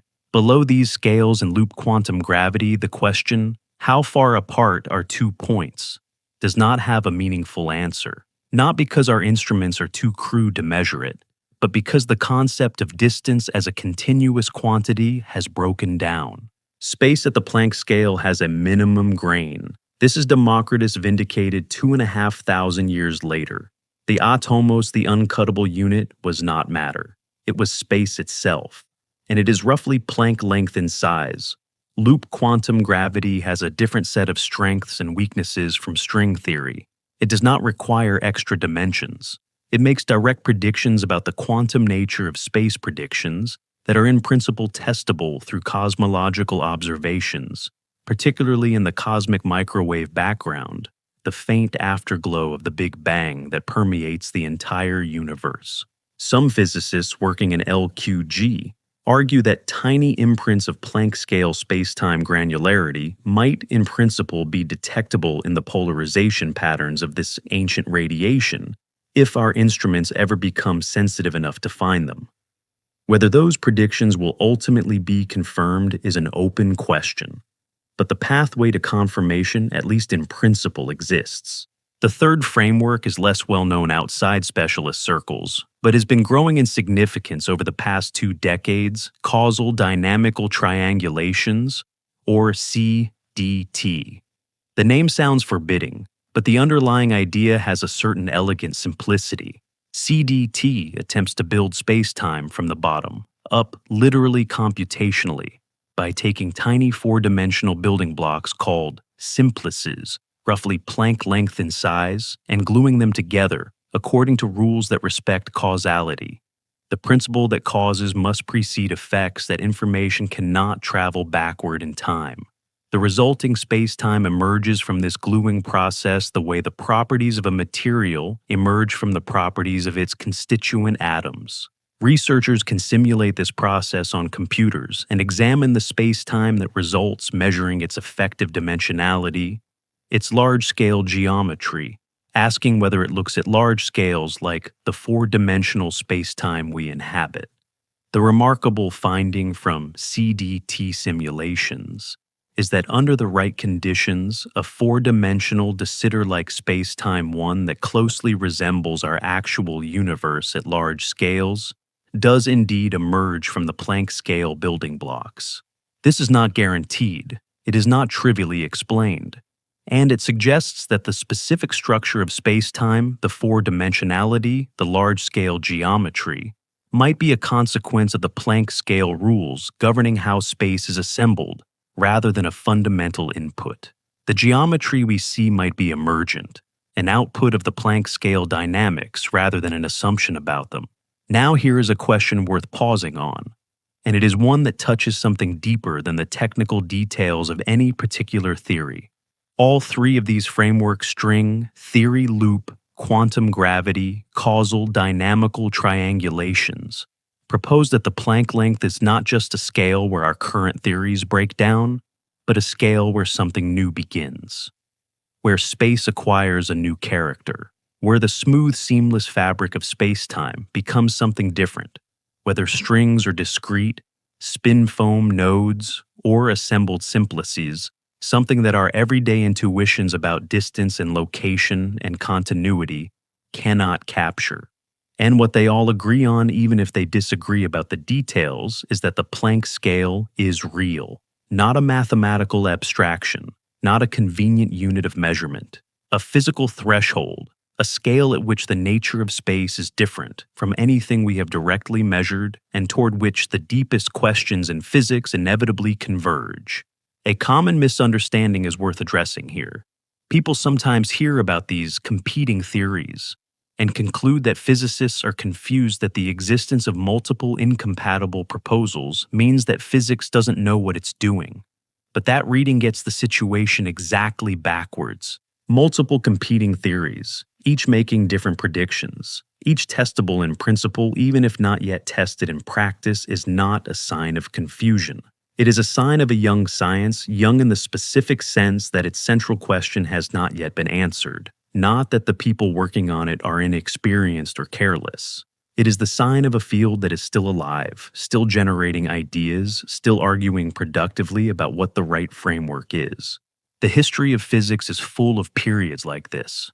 Before Einstein, there were multiple competing theories of electrodynamics, each trying to explain Maxwell's equations in terms of a mechanical ether. None of them was right. None of them was a waste of time either. The process of formulating them, testing them, finding where they failed, was the process that led Einstein to the question that no one else was asking, and eventually to special relativity. The competition between string theory and loop quantum gravity and CDT may be doing something similar right now. The eventual theory of quantum gravity may look nothing like any of them, or it may be a synthesis that takes the most important insight from each. We cannot know yet. What we can say is that the Planck length, that quiet, unremarkable-looking number that Max Planck barely mentioned in a footnote in 1899, has become the organizing principle of the deepest open question in all of science. Every theory that tries to describe what space is made of at the most fundamental level has to say something about the Planck scale, has to take a position on what happens there, has to propose in some form an answer to the question Democritus first asked 25 centuries ago, standing under the Greek sky watching dust move in a shaft of light. Is there a smallest piece? Is there a bottom to the world? The theories dare to say yes, each in its own language with its own mathematics, proposing its own version of what that smallest piece looks like. None of them proven, all of them serious, all of them beautiful in the particular way that serious attempts at deep problems are always beautiful, not despite their incompleteness, but because of it. Because they are reaching for something they can almost, but not quite touch. The physical theories are one way of approaching this question. But there is another approach older in some ways than the mathematics that has been waiting quietly at the edge of this conversation all along. What does it actually mean for a thinking, feeling creature living in this universe to know that the space around them might have a grain, that the floor of reality might be discrete, that the smooth world of everyday experience is built on something that, at its deepest level, does not flow but steps? That question and the strange, tender answers it opens up is the one we turn to now. The question the theories are reaching toward is not only a scientific one, it never really was. From the moment Democritus sat in the afternoon light and asked whether the world had a smallest piece, it has always been something more. A question about the nature of existence itself, about what it means to be a finite creature in a universe that may or may not share your finitude. So, let us set the equations aside for a moment, not abandon them, they will be there when we return. But let them rest the way you rest a hand you have been writing with for too long. And let us simply think, carefully, quietly, without the pressure of proof or derivation, about what it would mean, what it actually means for you, sitting where you are right now, to live in a universe that has a smallest distance. There is a word that gets used in physics when discussing this possibility, discrete, as opposed to continuous. In mathematics, the difference is precise and technical. A continuous quantity can take any value in a range with no gaps. A discrete quantity can only take certain specific values with gaps between them. The temperature of the air around you is, as far as ordinary experience is concerned, a continuous quantity. It can be 68 degrees or 68.3 degrees or 68.317 degrees with no lower limit to the precision you can specify. But the energy levels of an electron in a hydrogen atom are discrete. They come in specific fixed values, no others are permitted, and between those values there is simply nothing. No intermediate state, no halfway point. The electron jumps from one level to another without passing through the space between, because there is no space between. It moves in steps, not in flows. If the Planck length is a true minimum, If space itself is discrete at that scale, then the universe is more like the electron than like the temperature. It moves in steps. Distance is not a flowing river, but a staircase. Extraordinarily fine, with steps so small that no instrument we have ever built can detect the individual stairs, but a staircase nonetheless. And that seemingly abstract mathematical distinction, continuous versus discrete, has implications that reach far beyond the equations. Consider what it means for the idea of infinity, one of the deepest questions in mathematics and philosophy. Whether the world contains actual infinities or only potential ones turns on exactly this distinction. If space is continuous, then between any 2 points, however close, there are infinitely many intermediate positions, an infinite number of locations in any finite volume of space, an infinite divisibility built into the fabric of reality. Infinity not as an abstract limit approached, but never reached, but as something actually present in the structure of the universe at every scale, everywhere, always. But if space is discrete, if the Planck length is a true minimum, then the number of positions in any finite volume of space is finite, enormous beyond any ordinary comprehension, but finite. A room the size of the one you are in right now contains approximately 10 to the power of 105 distinct Planck volume locations. That is a number so large it exceeds the total number of atoms in the observable universe by many orders of magnitude. And yet it is a number, a specific countable finite number, not infinite, just vast. The difference between vastly large and infinite is not merely quantitative, it is qualitative. It changes the character of the universe in a deep way. A universe with a continuous space has actual infinities woven into every cubic centimeter. A universe with a discrete Planck scale space has only finitude, extraordinary, almost incomprehensible finitude, but finitude nonetheless. The universe in this picture can, in principle, be counted. It has a number of states, a number of configurations, a number of possible histories. Unimaginably large numbers, but numbers, not infinity. There is something about that image that some people find comforting and others find vertiginous. The physicist and philosopher David Bohm spent much of his career exploring the relationship between the quantum and the philosophical, asking what quantum mechanics honestly interpreted implies about the nature of wholeness and division. He resisted the idea that the universe is fundamentally fragmented into separate independent pieces. He thought of it as an implicate order, a wholeness that enfolds apparent separation, the way a hologram enfolds three-dimensional information in a two-dimensional surface. Whether or not his specific framework was correct, and it remains controversial, the question he was asking is the right one. What does the smallest scale structure of space say about the nature of wholeness? Here is a related question that might be worth sitting with. If space is discrete, if there is a grid, however fine to the fabric of reality, then what does that say about the things we ordinarily think of as continuous consciousness, for instance? Experience. The flowing quality of time as it seems to pass not in steps, but in an unbroken stream. If the underlying substrate is discrete, must everything built on it also be discrete? Or can continuous phenomena emerge from discrete foundations, the way the smooth flowing behavior of water emerges from the discrete collisions of molecules? Scientists studying complex systems have a word for this emergence. The idea that large-scale properties of a system can be qualitatively different from the properties of its microscopic constituents, that smoothness and continuity and flow can emerge from graininess and discreteness, and stepping is now deeply embedded in physics, chemistry, and biology. Water molecules do not flow, they collide, but water flows. Individual neurons do not think. They fire or do not fire in discrete electrical pulses. But thought happens. The brain thinks. The emergent behavior of the whole is qualitatively different from the behavior of the parts. The smooth space of our experience might be exactly this kind of emergence.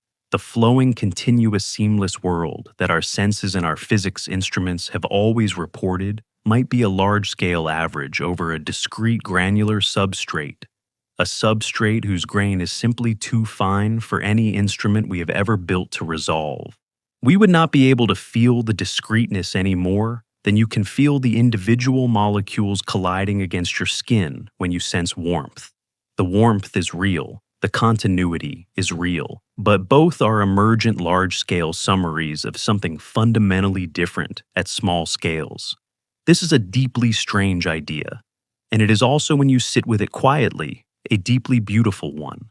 There is something almost poetic in the possibility that the serene, continuous world we inhabit, the smooth arc of the night sky, the unbroken surface of still water, the seamless passage of one moment into the next, is a kind of music produced by something much more percussive underneath. That beneath the smooth melody of space-time, there is a rhythm, a beat, a Planck scale pulse that the universe has been keeping since before the first stars ignited. There is another implication of a smallest distance that is less often discussed, but equally profound. If there is a minimum length, there is likely a minimum time, as well, the Planck time, which is the time it takes light to travel one Planck length. Approximately 5.4 times 10 to the negative 44 seconds. The shortest meaningful duration, the same framework that gives us the Planck length implies. Below the Planck time, the concept of a sequence of events, the idea that one thing happens and then another, may break down in the same way that the concept of distance breaks down below the Planck length. Think about what that means for the concept of causality, for the idea that causes precede effects, that events have an order, that time flows in one direction. These are among the most basic features of our experience of reality. And yet all of them depend at some level on the idea that there is a well-defined sequence of moments, that between any two events there was a time when one had happened and the other had not. If time is discrete at the Planck scale, if there is a minimum duration below, which the concept of before and after loses meaning, then the very foundation of causality becomes uncertain at that scale. Not in the ordinary world, not at any scale we experience, but in the basement, in the substrate, in the Planck time resolution of existence. A common reaction to these ideas, and it is an understandable one, is to feel that they are somehow diminishing, that a universe with a granular, discrete, pixelated space is less beautiful, less rich, less infinite than the smoothly continuous universe of classical physics. That something is lost when you replace the seamless with the structured. But consider the alternative reading. Consider the possibility that a universe with a minimum length is not a lesser universe, but a more astonishing one. Because a universe that counts a universe with a finite number of states in any finite volume, a universe that runs in a deep sense like a computation with a finite resolution, is a universe in which things are not just infinitely divisible and therefore infinitely complex, but finitely complex in a way that makes their patterns genuinely legible, genuinely structured, genuinely, in some sense, comprehensible, not to our limited instruments, but in principle to a complete theory. The physicist John Wheeler, who gave us the image of space-time foam, also gave us another phrase that has lingered in theoretical physics for decades: it, from bit. The idea that information, discrete binary digital information, might be the most fundamental currency of the universe. That matter and energy and space-time might all be at the deepest level consequences of information. Patterns of bits of yes or no, answers to questions that the universe is somehow always asking and answering of itself. In this vision, the discrete Planck scale is not the bottom of matter or the bottom of space. It is the resolution of the universe's own computation, the pixel size of a reality that is in its deepest nature informational. Wheeler's idea, called digital physics in its various forms by different researchers, remains speculative. It is not mainstream physics in the way that quantum mechanics is mainstream, but it has attracted serious attention from serious people because it takes the discreteness of the quantum world and the discreteness implied by the Planck length and asks, what if these are not separate unrelated facts, but aspects of the same deep truth? What if the universe is discrete, not just in its energy or its space, but in its nature? not matter made of information as a metaphor. Matter being information as a literal claim about what the world is. We do not know if this is right. No one does. But it is the kind of idea that sits quietly at the edge of what we can currently say, pointing in a direction that our current mathematics cannot yet follow the way a compass points toward a magnetic north that lies beyond the visible horizon. You cannot see where it is pointing, but you know it is pointing somewhere. And perhaps that is the deepest lesson the Planck length has to teach.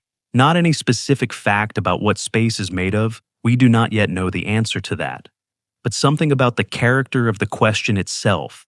The Planck length teaches us that the universe has a depth that exceeds our current instruments, that beneath every smooth surface our science has ever examined, there may be a finer grain, a deeper structure, a more elementary story than the one we have been telling. It invites us to hold our most confident descriptions of reality with a certain lightness, not dismissing them, not doubting the extraordinary precision with which they describe the world we can measure, but remembering that the world we can measure is not the entirety of what is there.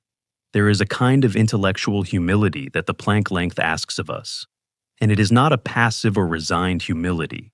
It is an active one, the humility of the explorer who knows the map is incomplete and finds that knowledge exciting rather than discouraging, who looks at the blank space at the edge of the map and thinks something is there. I do not know what, but something, and that something is worth finding. The smooth world around you, the room, the air, the quiet, is resting on a foundation that physics has not yet fully seen. A foundation that may be grained discrete informational foaming, or something else entirely, something for which we do not yet have a word, because we have not yet had the experience of discovering it. What we know with as much certainty as the mathematics can give us is where that foundation lies. It lies at the Planck scale, at the quiet, unimaginably small address that Max Planck barely noticed in a footnote in 1899. And that address, that one. 616 times 10 to the negative 35 meters, that boundary between the physics we know and the physics we are still reaching for, has been there all along, woven into the fabric of the universe from its very first moment, which brings us at last to that moment, to the beginning of everything, to the place where the Planck scale is not just the smallest distance in the universe, but the scale at which the universe itself began, and to what that extraordinary fact might mean for everything that has happened since. There was a moment, not a long one, not even a moment in the ordinary sense of the word, because the ordinary sense of the word requires time to already be functioning when everything that now exists was smaller than the Planck length. Let that settle. Not metaphorically smaller, not poetically smaller. Literally, in the language of physics, in the equations that describe the first instance of the universe's existence, the entirety of everything, all the matter, all the energy, all the space that would eventually become 100 billion galaxies, each containing hundreds of billions of stars, was compressed into a region smaller than 1.6 times 10 to the negative 35 meters, smaller than the Planck length. And the age of the universe at that moment, the Planck time, was approximately 5.4 times 10 to the negative 44 seconds after what we call the Big Bang. That is the most extreme environment in the history of the universe, more extreme than the core of a neutron star, more extreme than the singularity of a black hole, more extreme than anything that has existed at any point in the 13.8 billion years of cosmic history since. The entire observable universe contained in a volume where space itself had not yet been born into the smooth, continuous fabric we inhabit now, where quantum gravity, whatever quantum gravity actually is, was not a distant theoretical concern, but the only physics operating, where the Planck scale was not a limit to be probed from the outside, but the entirety of the inside. We do not know what happened there. We genuinely, honestly, humbly do not know. The equations of general relativity reach back to within a tiny fraction of a second after the Planck time, and then silence. Not the silence of an experiment that didn't return data, but the silence of mathematics that breaks down, completely produces infinities and discontinuities, and refuses to tell you what it was describing. General relativity applied to the first Planck time of the universe's existence is like asking a clock to tell you the time before clocks existed. The question may not be malformed, but the instrument is wrong for it. Quantum mechanics does slightly better, but not much. The story of the very early universe, the first 10 to the negative 43 seconds, is the story that only a complete theory of quantum gravity can tell. And we don't have it yet. Don't. This means there is a chapter at the very beginning of everything a chapter that concerns the origin of space, the origin of time, the origin of the laws of physics themselves that remains at this moment in history unwritten, not suppressed, not classified, not hidden in a laboratory somewhere, simply unknown. The honest answer to what happened at the Planck epoch is we are working on it. We have been working on it for decades. And we have not yet found the mathematics to write that first chapter. There is something extraordinary about the timing of this if you think about it. We live in an era when human beings have sent spacecraft past the edge of the solar system, when we have sequenced the human genome and built computers that can learn from experience and mapped the cosmic microwave background left over from 380,000 years after the Big Bang. We can look back nearly to the beginning of the universe with our telescopes and our mathematical models. And the one moment we cannot see, the one chapter we cannot read, is the very first one, the Planck epoch. The moment when the universe was smaller than its own smallest possible length burning, at temperatures our equations cannot describe, governed by physics our theories cannot yet formulate. The universe keeps one secret, and it keeps it right at the beginning. Now here is a thought that might reshape how you hold all of this. We have been talking tonight about the Planck length as a limit, the smallest distance, the edge of our knowledge, the place where our best theories break down. And all of that is true.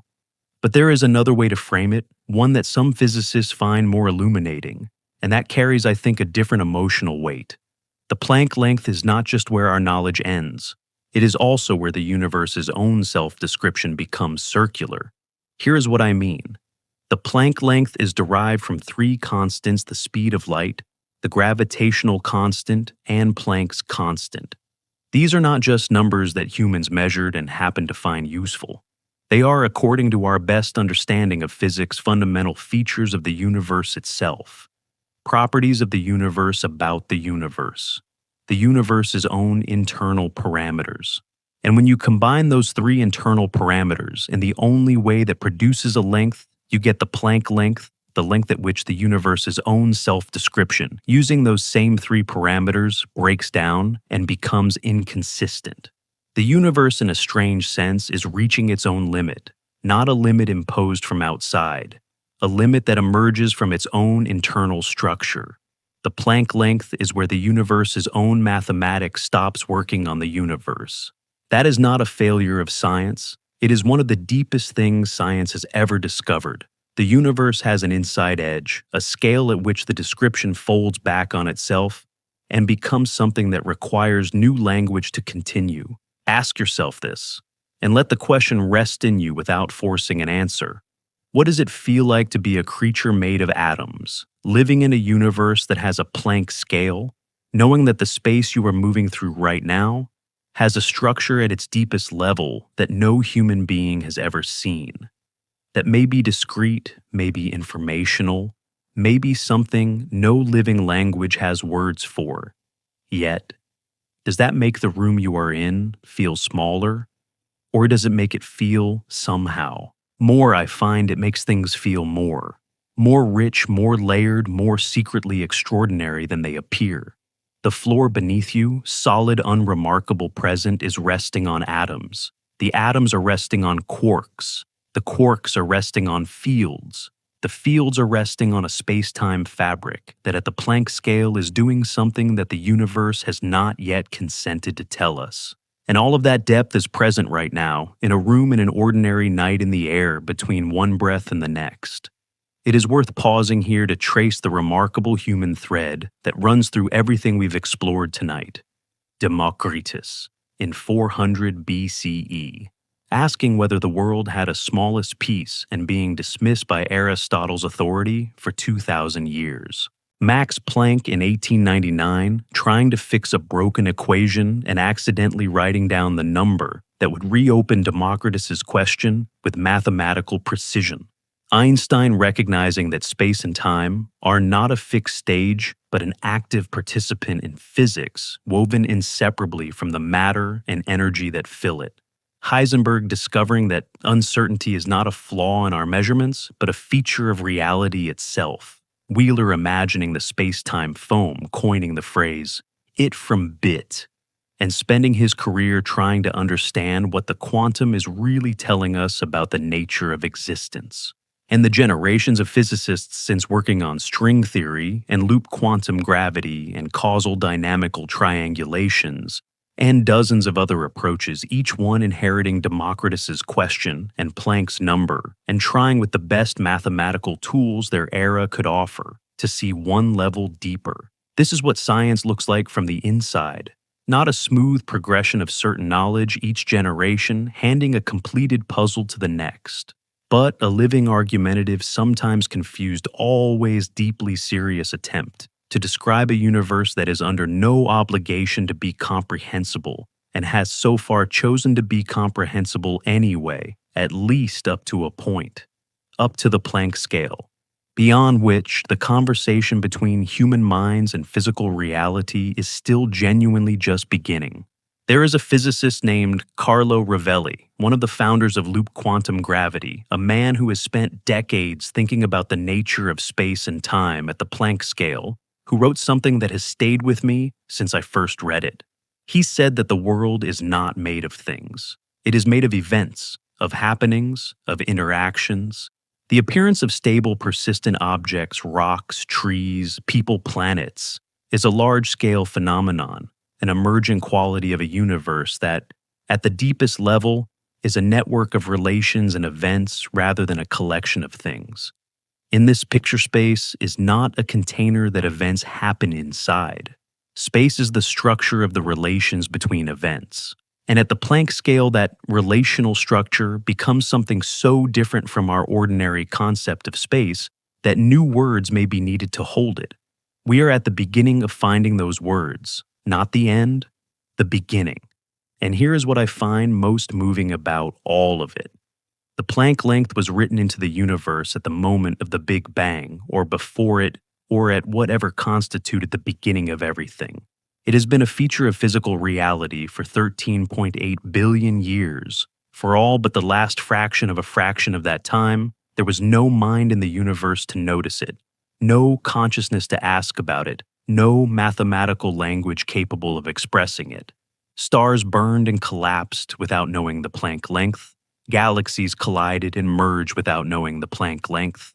Life arose on at least one small rocky planet and evolved for billions of years without knowing the Planck length.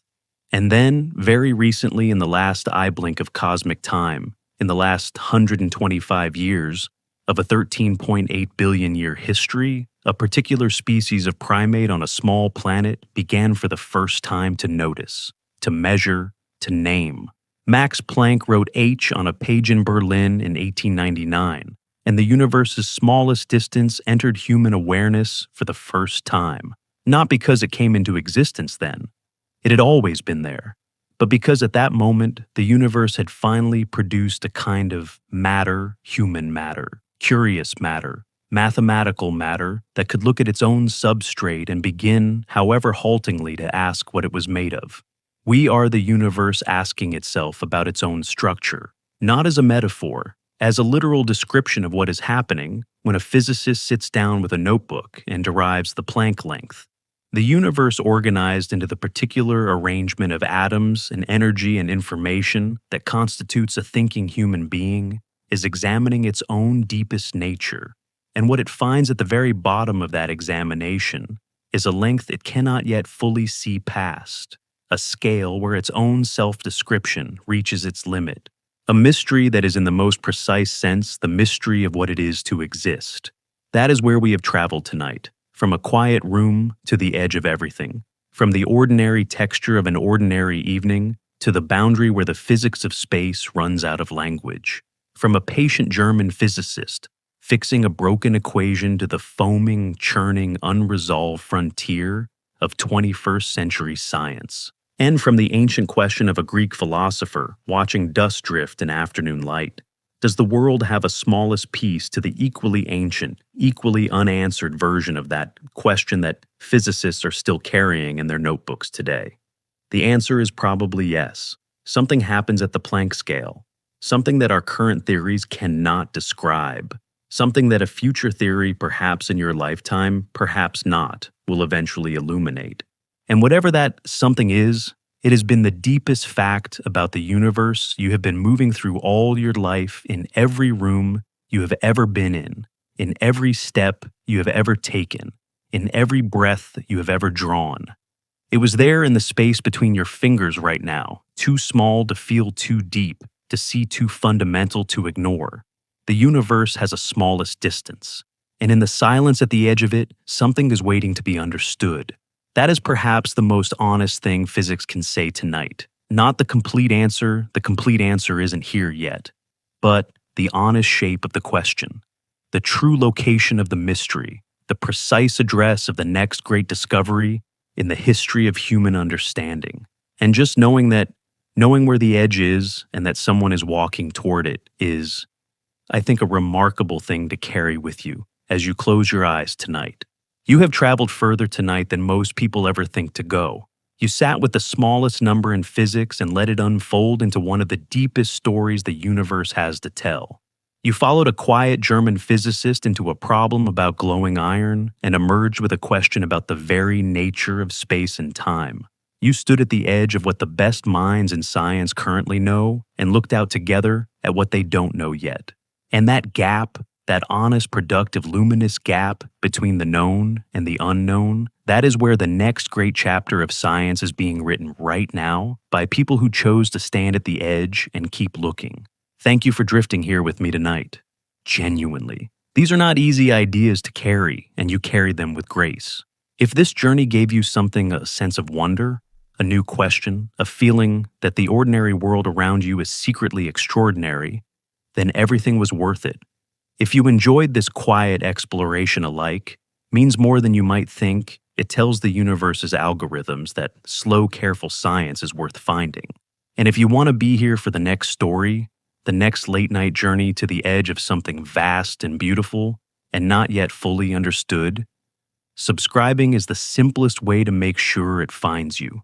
The bell is there too if you want it, not for noise, just so the next quiet discovery can reach you when it arrives.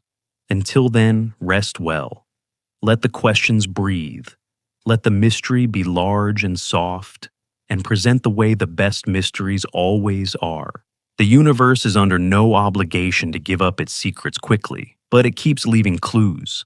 And some nights like this one, it almost seems to be whispering, "Sleep well, dream gently. Good night."